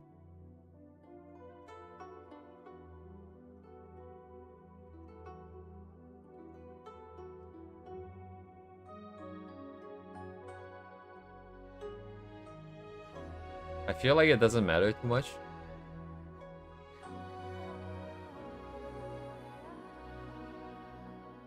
I also feel kind of embarrassed that it's this off.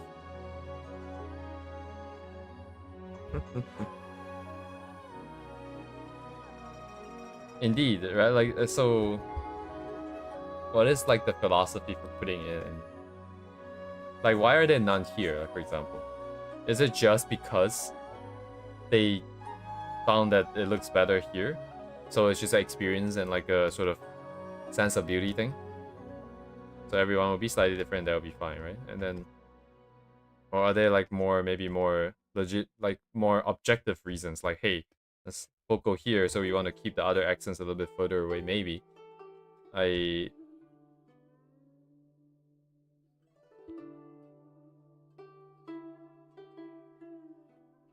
feel like the answer is... surely they have a reason. But then again... But if it looks good, it looks good, right?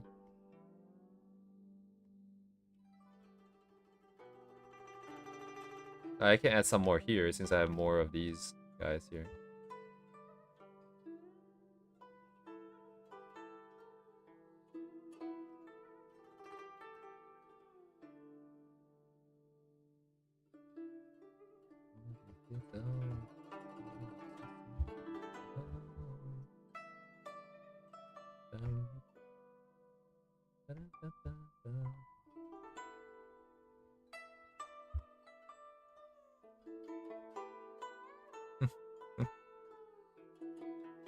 Over the course of like these 3 streams, I made you guys listen to like almost 9 hours of Genshin music. And then I myself am just vibing out to like EDM.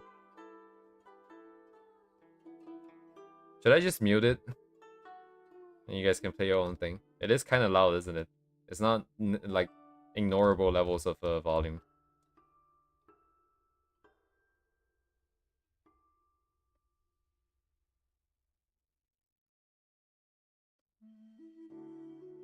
Yeah, is there any point? Like, if I were listening to it, then there's an argument to be made that we're experiencing the same thing. So I'm delivering my ideas and documenting my ideas a little bit more accurately.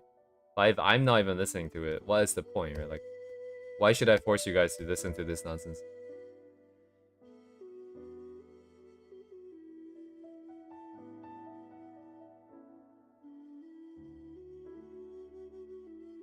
Yeah, this feels like work. Like the discussions that we're having. Because there's no correct answer, I think. Because some people would like to have that choice be taken away so that they can focus on what they're doing instead. And if the music choices are fine, then you probably wouldn't even notice what you're listening to either. It would not be distracting. And that would have been fine.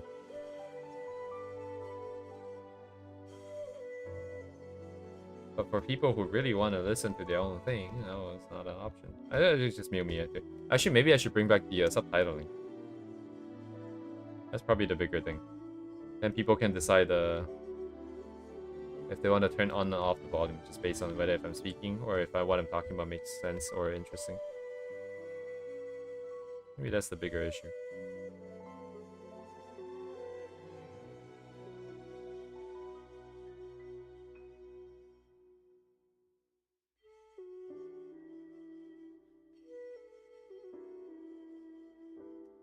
The GPU should be fine now, I think. I forgot if I gave the update, but I think it's just because of the PSU port. Sorry, the PSU ventilation getting blocked by dust. And I think it's probably not providing enough power, causing the GPU to crash under specific circumstances. Which apparently does not include under high load, because we never crash on stream. But it would crash just sitting there. I don't know how that works, but ever since I cleared out the dust and stuff, it's been fine.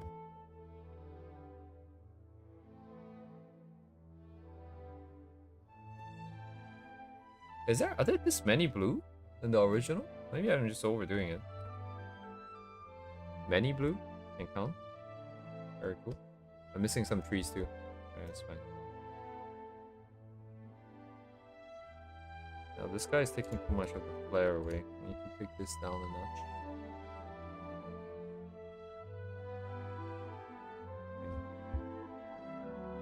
Is it too saturated still?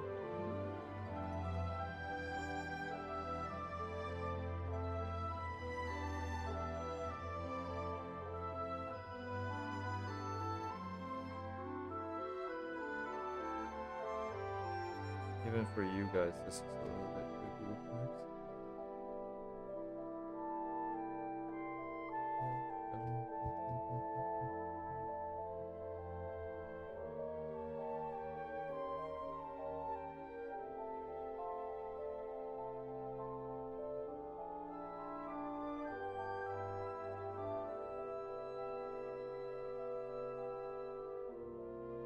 I would like to bring it down first, though, still regardless.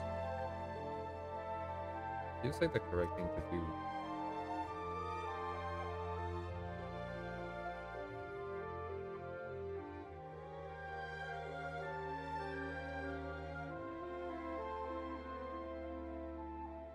Cool.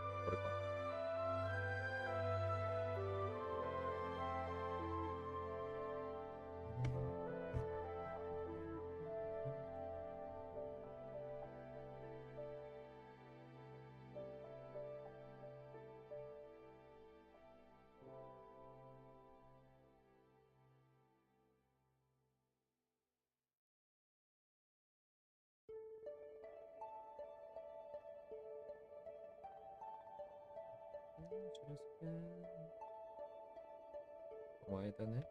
What is this?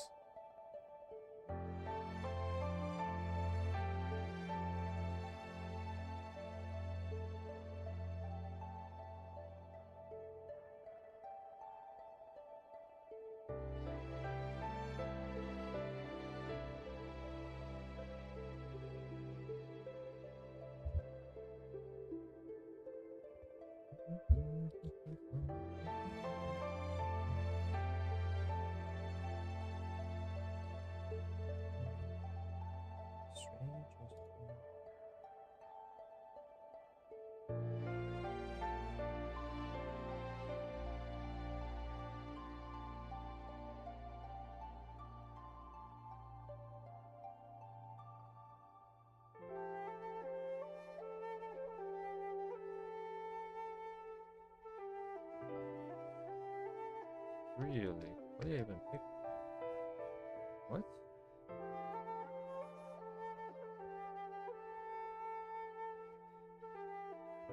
Oh. Crap. Earlier would have been nice. Oh, it's not even the same height right now. Okay, then let's just redo this.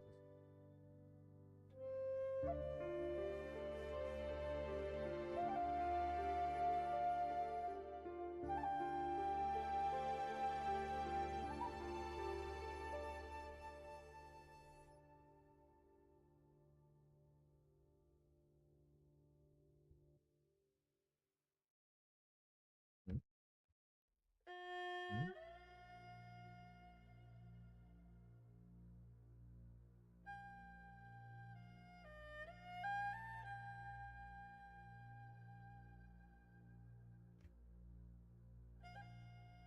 I'm constantly selecting the wrong thing.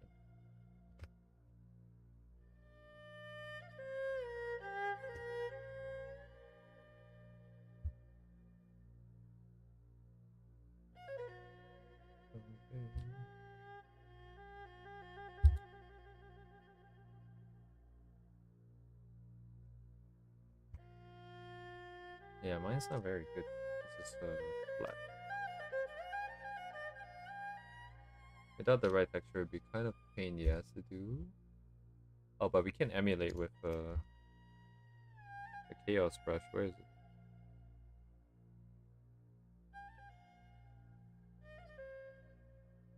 Kinda.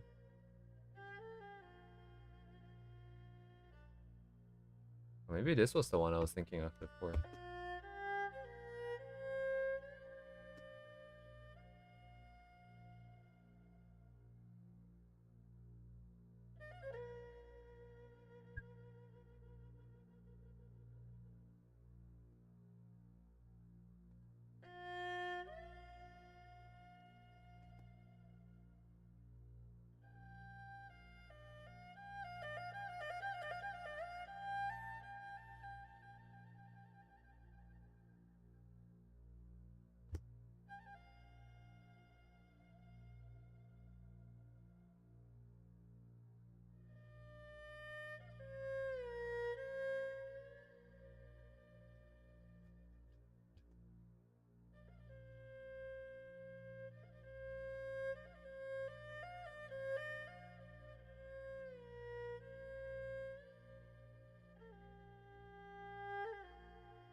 Yeah. Kokoa? Kind of, not really, but there is.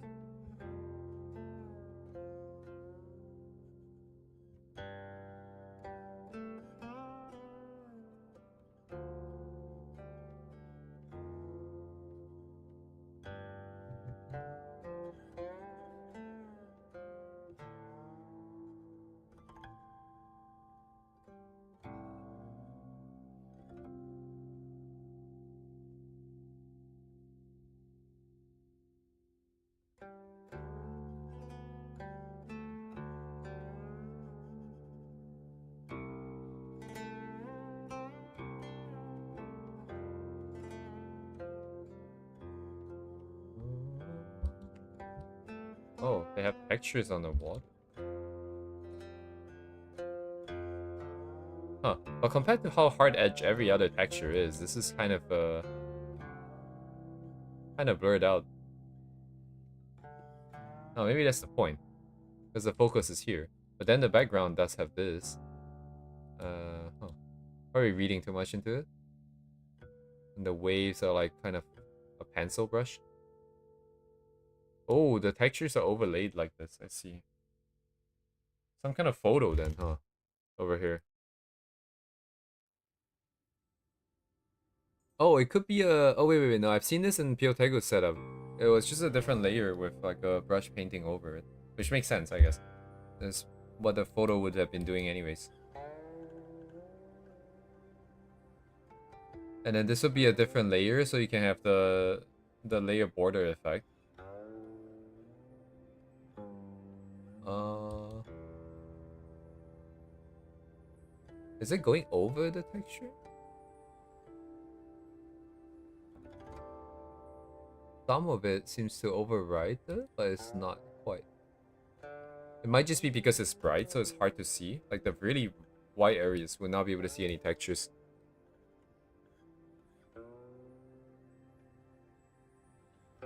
Because of the layering.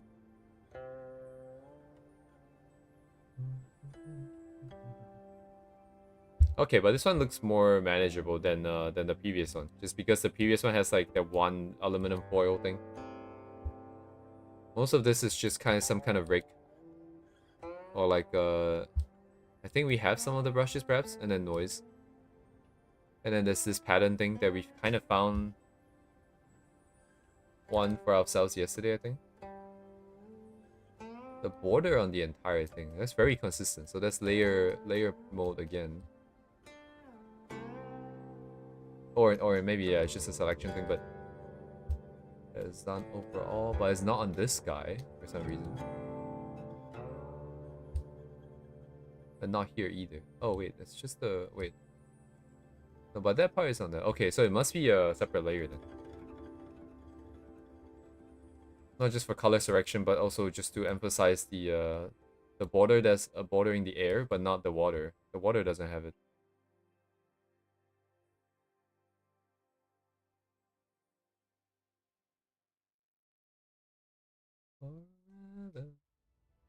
Oh, it's applied separately on two things?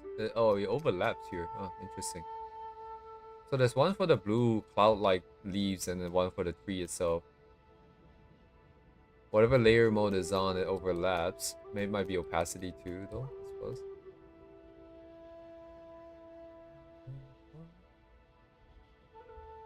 Oh, the yellow.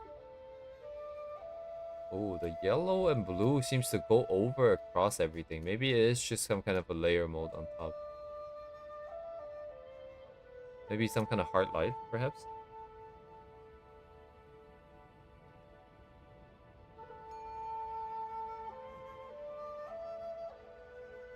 Does the texture go through? It does, right?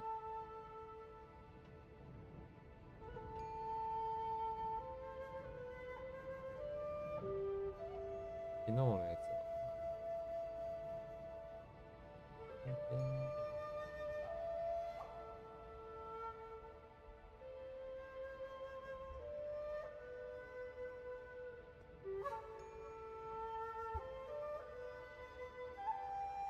It will keep the whitish shapes, which we already have.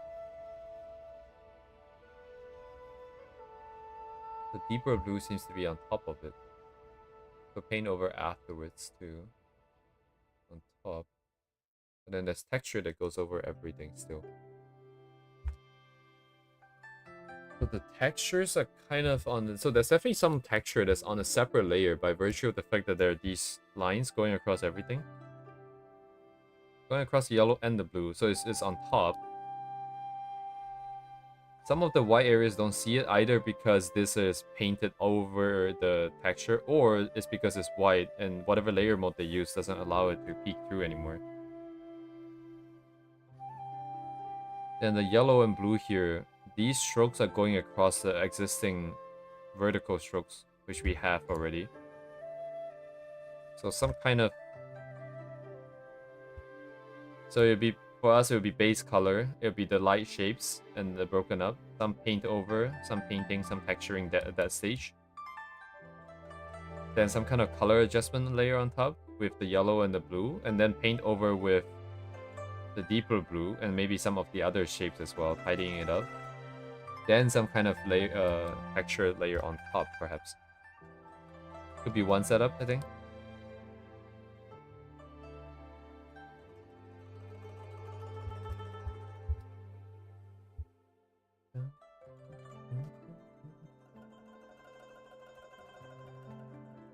Why does that look like a 3D Ender Pearl?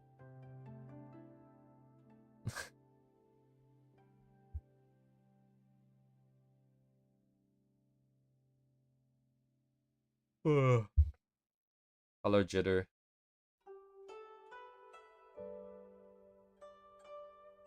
Ender Pearl from like Minecraft. The thing you throw and you teleport. It looks like an Ender Pearl. It's got the eye in it. Oh, Ender Eye perhaps. Oh, sorry, Ender Eye. It looks like the thing on the portal, you know, the Minecraft portal to go to the end. Right, you're right. I mean, yeah. I mean,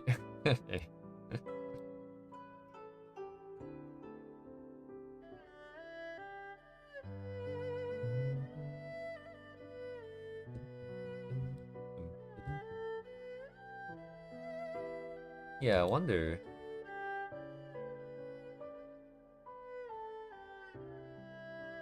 I guess the thing I'm trying to figure out, especially with the blue, this blue adjustment over here as well, is that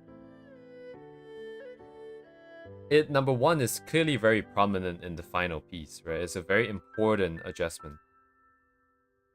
That's number one. Number two, it goes across everything evenly. So if it is across everything evenly, it's done on top. But the fact that it's prominent suggests that, like, you know, you kind of want to be able to see it when you're painting stuff, because it will affect the balance of everything. And I suppose maybe this one in particular, you could still argue that's at the end. But what about the textures too, right? But I guess textures can be turned down anyways. But then when you're painting with textures already, wouldn't it be easier if you saw these overall textures so you know where it's already noisy enough? I guess you could paint and then put in and then erase and then adjust the ones before still. Paint over some more. So yeah, it's not that strict, I guess. Yeah, it's definitely not that strict. Because there's no one saying you cannot just keep adding layers on top and painting over stuff again and again, I suppose. Until you get the effect that you want. So trying to come up with a specific set of layers doesn't really make too much sense, I suppose, then. I should just do whatever that feels the most natural. Because that would be the best way forwards, then.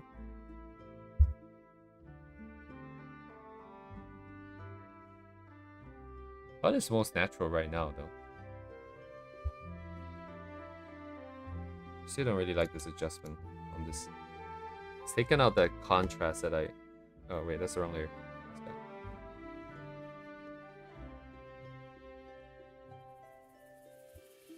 Even on the trees here, too. Oh, whoops. Forgot about that. No, I should be doing this layer. What am I doing?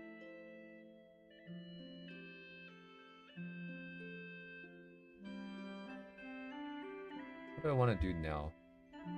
Paint, I guess.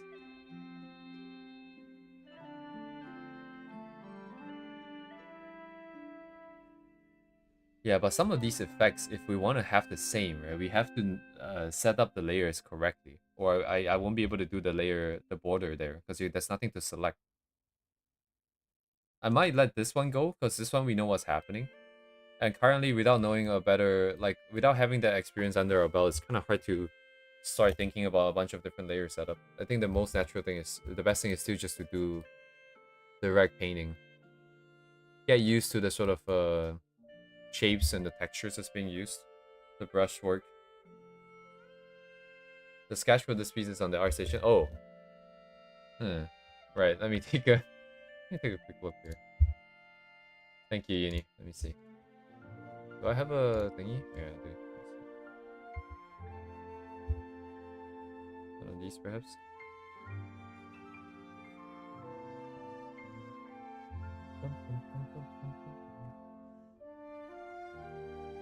Oh, wow. Okay, this is a lot more detailed than I was expecting to see.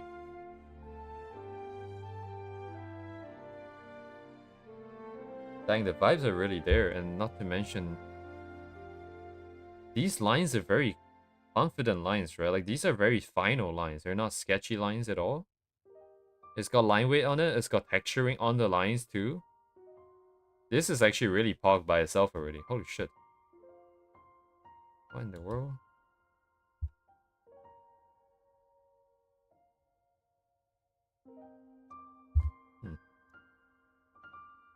gonna send it here just because. I mean, it just looks done already. Holy shit. What? Is this a work in progress or is this a zoom in? Let's see. Maybe it's just a zoom in.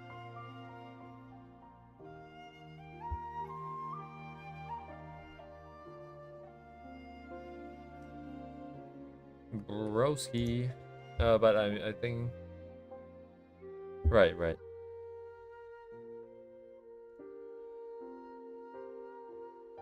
Okay, I'm gonna sit here and think. Also, mine looks a lot more yellow now. Now that wait, hang on, what? I didn't hallucinate, right? It feels more yellow. Oh, I see. This is not a yellow. It's more purple and more red. Let me just push it over a little bit here. I thought because the accents were yellow and they might have been going for like a blue-orange thing. But turns out it's a bit more than it's a bit redder than I expected. I can't quite see in my navigator. It's so tiny. Too tiny. Oh man, and then the strokes. But yeah, that's their design. That would be hard to emulate right off the bat. I don't want to be too worried about that. That's part of the thing. It's part of the balance of everything. It's fine. Okay.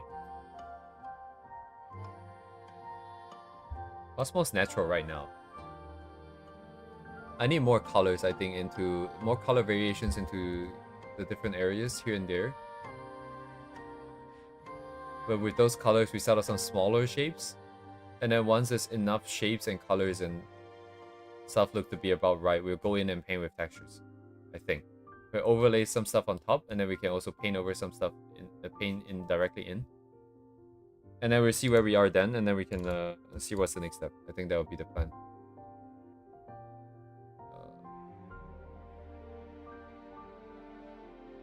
I can't quite do that comfortably, can I?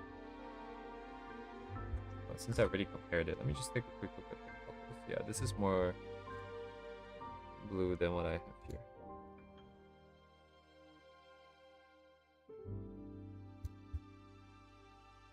Let's just maybe make things more consistent. Just bring them together.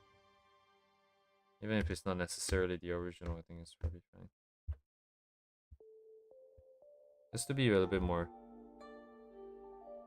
grouped. Okay.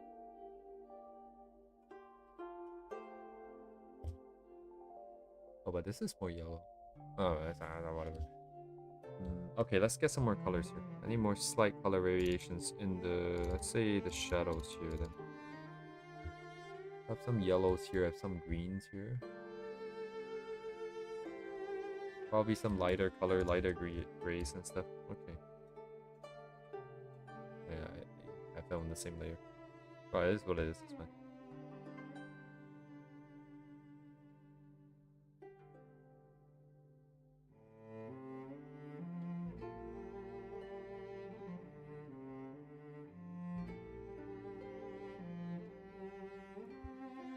Marker brush comes in and try to set up some more shapes here.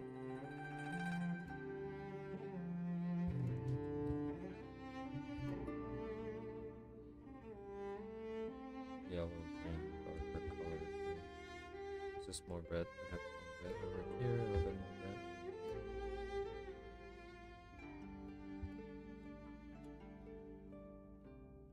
Pick a brush.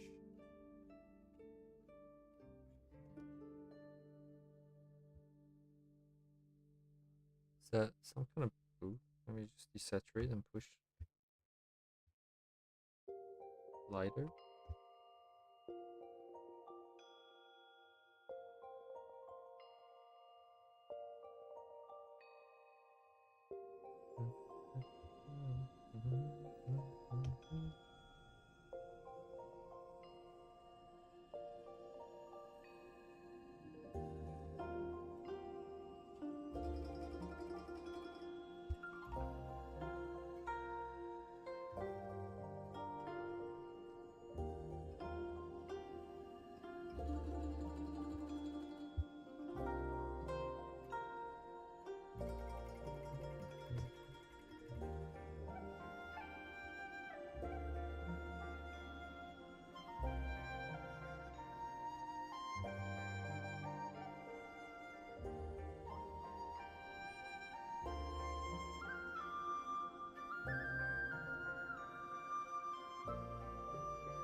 of the rails. Yeah. What? Brush, brush,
couple.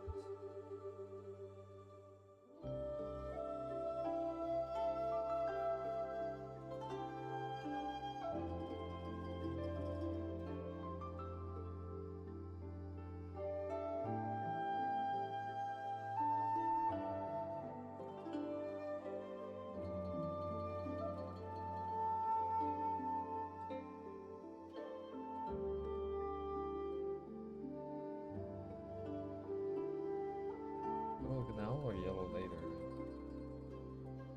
These yellow seems to be part of this paint. Oh, what sets them apart though? Process-wise, it should be. But then again, that could have also just been painted. No, it should because of the blue setup.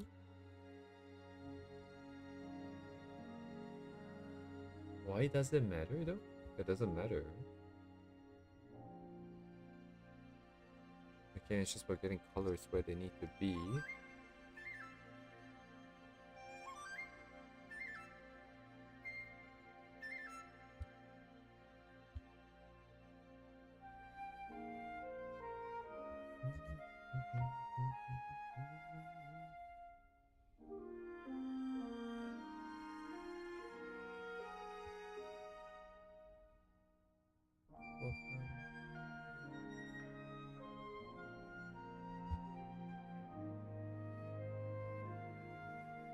I don't like this.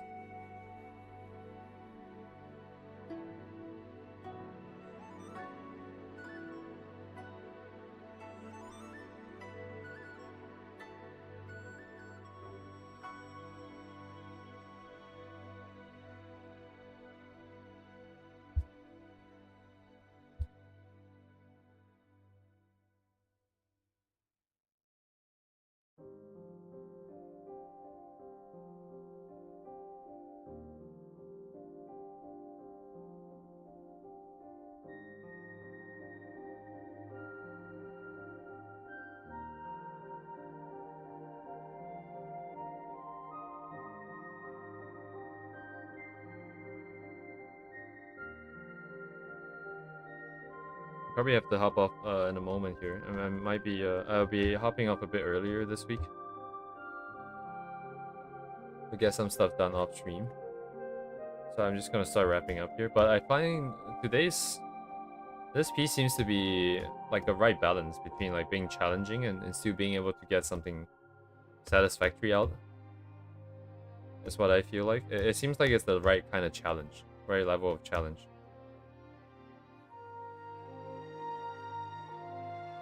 Like I'm getting somewhere, it feels like. Some of the effects is not gonna be the same proportion and all that, but like it feels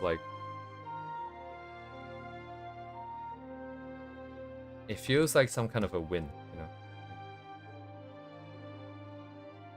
Maybe it's some kind of a sweet spot here.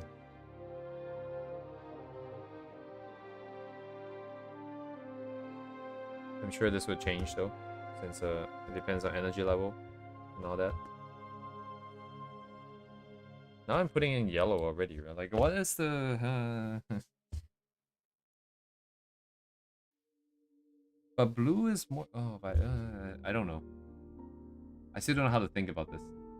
If they had like 2 more pictures in their work in progress, that would have been very helpful. At least in figuring out what they did. I suppose like we should find what's more natural to ourselves. Eventually, hopefully. But having one frame of reference would be nice. One frame of reference? One example to reference?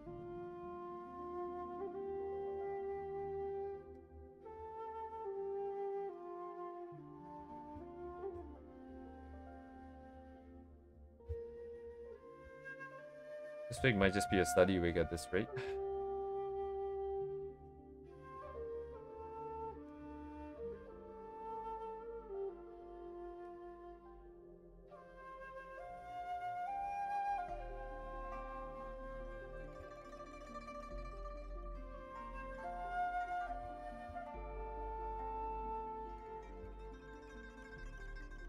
I have to say though, like I feel like still blocking in colors. I get the lasso 2 might be more efficient. But like the brushing, it's like scratching some kind of an itch, I feel like. It's like when I play Deep Rock Galactic and I just really like mining shit. I just keep hammering at the wall. I don't know, maybe this is some kind of autism thing. I'm not saying I have any, but like it just feels oddly cathartic. And also, like objectively speaking, I can let the brush shape and stuff do some of the heavy lifting. So I don't have to control essentially every single curve, if that makes sense. If it's a square brush, it's gonna naturally have a bunch of square corners and stuff like that. Takes away some of the work that I have to do. If it's just a pure lasso, or it's just a skill issue. It's just a pure skill check.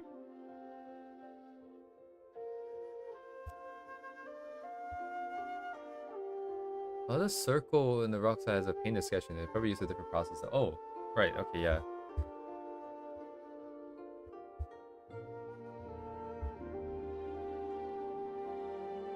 Okay, hang on.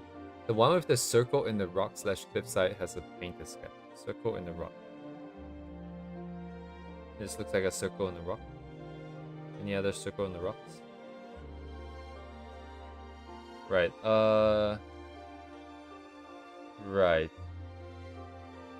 I remember seeing this earlier today on the Twitter, but then some of these places here felt a little bit less refined, so I just kind of skipped it. But I suppose the process should be the same, right? Like, what is this? Okay. This is telling me it's a skill issue because they're just painting, right? And then adjusting stuff, maybe adjustment layers on top and so on and so forth, and then they're just refining and finding shapes within. That is a pure skill cap. Skill check here is just lying. And then maybe, yeah, some of these textures and stuff, it would have been lasso selection and then slammed in. Rather than being on a separate layer and using layer modes and stuff like that, perhaps. I don't know. It's just a freaking skill issue.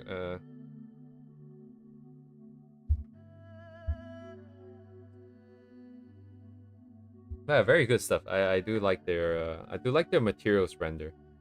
The comps are also kind of crazy, but the comps are a little noisier, I think, for me. I got this thing. Yo, how do I get rid of this? I can't complain, right? I can't complain about this. Wait, can I complain about this? I think my website, I made it slightly better, where you can at least click on this. Oh no, okay. Okay.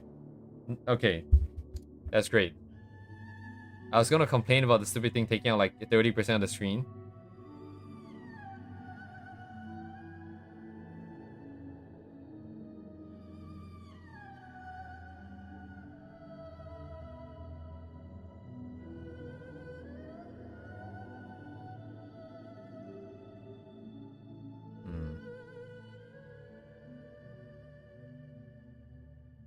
Oh, I see the writing is okay. It's fine.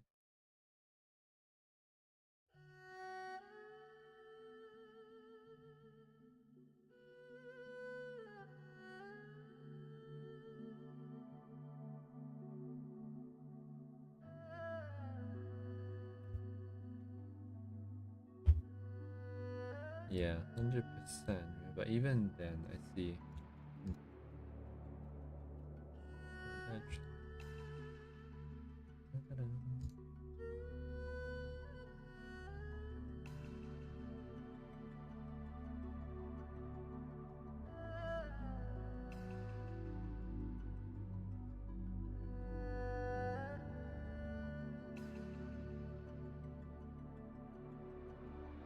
Yeah, but it's not even...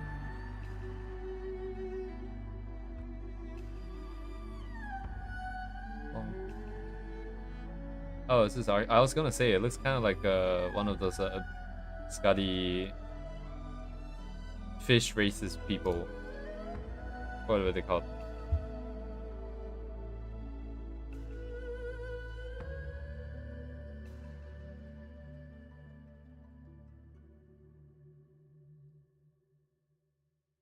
Oof.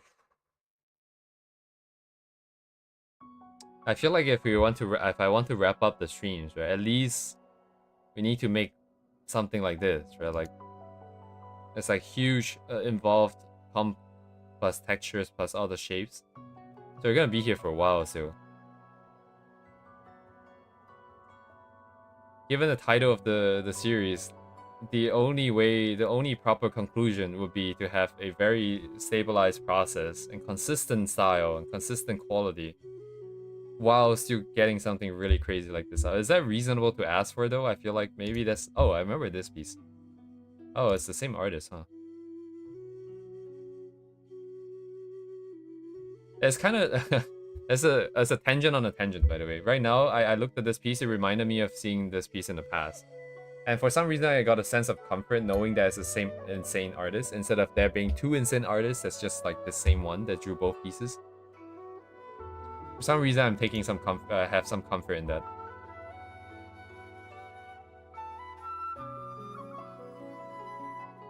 Yeah, oh my god, these lines are like the neuron activation on the lines is kind of insane.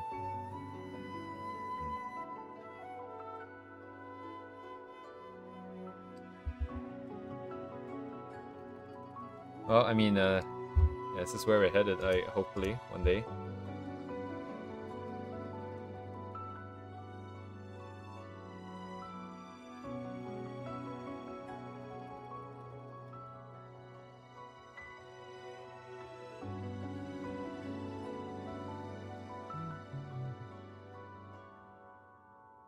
Oh, I was like, what? What? Was it always doing that? No, right? Oh, it was? Oh, I didn't realize it was opening a new tab. Anyways, that's interesting, I suppose.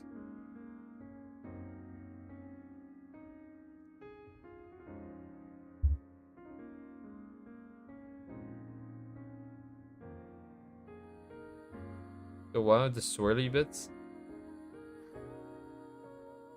Girl in all white with swirly bits. Okay.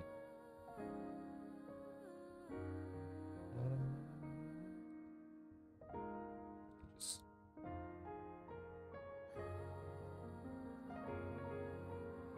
Is that this one?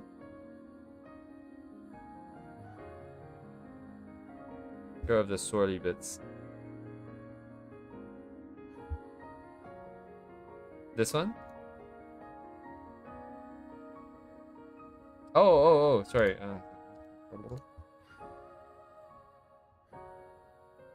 Okay. So is this reverse engineering AI's thought process for a comp or something? So how do you go from left to right? Think like an AI is what it's saying. So this plus this equals this. So a lot of AI generation tools, other than going from like the text, there's a style transference. That's probably the lower. Simply put, you use right. So use the style from B on A. We can... What was this?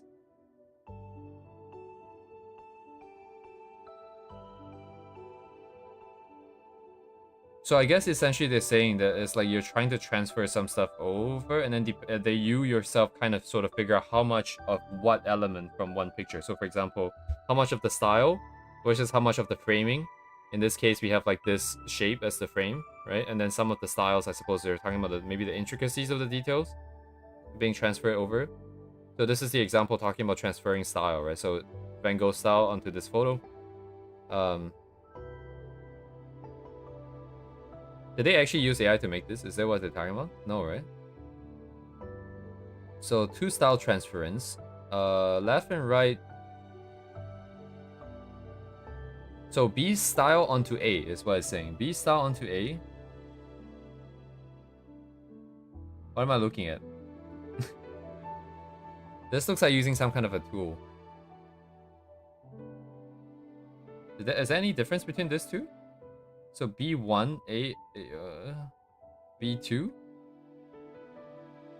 Oh, I see. So it's going downwards. Oh my god. So this is the original. So this is what you want to keep. This is the style. And then, so there's two style inputs, and there's talking about relative strength. So this is very tiny. It says relative strength. This is like 70-something percent. This is 20-something percent. This is 14, and this is like 87 or something. So the frame comes in, and then it comes out to be like this. So they can observe different styles on different frames who have different results. Okay, yes, thank you. If you change input, output change. Yes, thank you. So I guess they're talking about observing what's being changed here. So, oh, I see. So this is their final piece, right? So this is their final piece, and they're observing what the AI did, right? How the AI transferred style onto the original frame. They're observing what's happened afterwards, and then they're bringing over some ideas. So in this case here, like these, whatever these blobs are, and then this tail section thing. Sorry, let me just send this thing. I know like the translation probably is required to some extent, but like I should have sent the link a little bit earlier. So this is what does it say? This is the rough. This is their rough, by the way, according to the text. This is the final rough. And then they're redoing the line. So they're re-blocking out certain shapes and identifying clearer edges. And a really long render process. And that's it. So that's the entire exercise here. Essentially using AI to observe what like some of the ideas, how it's being transformed, and then borrowing that idea into their own rendering for shapes and stuff. That's what this is. Interesting, I suppose. I was kind of surprised to see AI being used, but like definitely like on the Chinese side, they're not too particular about using it. They're definitely more open to like Asia seems to be more open to AI in general, I feel like. Wasn't there like a comparison, like China was like using AI in like a whole bunch of advertising and stuff like that already? Like you go out, you see billboards and they're all like AI, and it's very clearly AI and people don't care too much. But yeah, anyways, different culture, different tolerances. For sure. But yes, I think I will hop up here. Oh, this is uncharacteristically clean. But I guess it is a rough.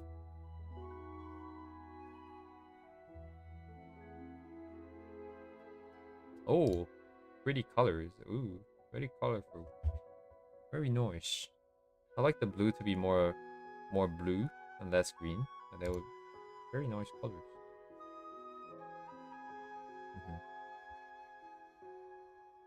Hey, this looks like some Minecraft mod. Why did I think of that first? Surely there are better examples. But anyways, yes, I'll see you guys tomorrow. I'll continue on this, of course. Hopefully I learned something. I mean, I'm gonna learn something, I'm sure. But thank you guys for sharing. I will see you guys tomorrow. Have a good night, guys. Goodbye.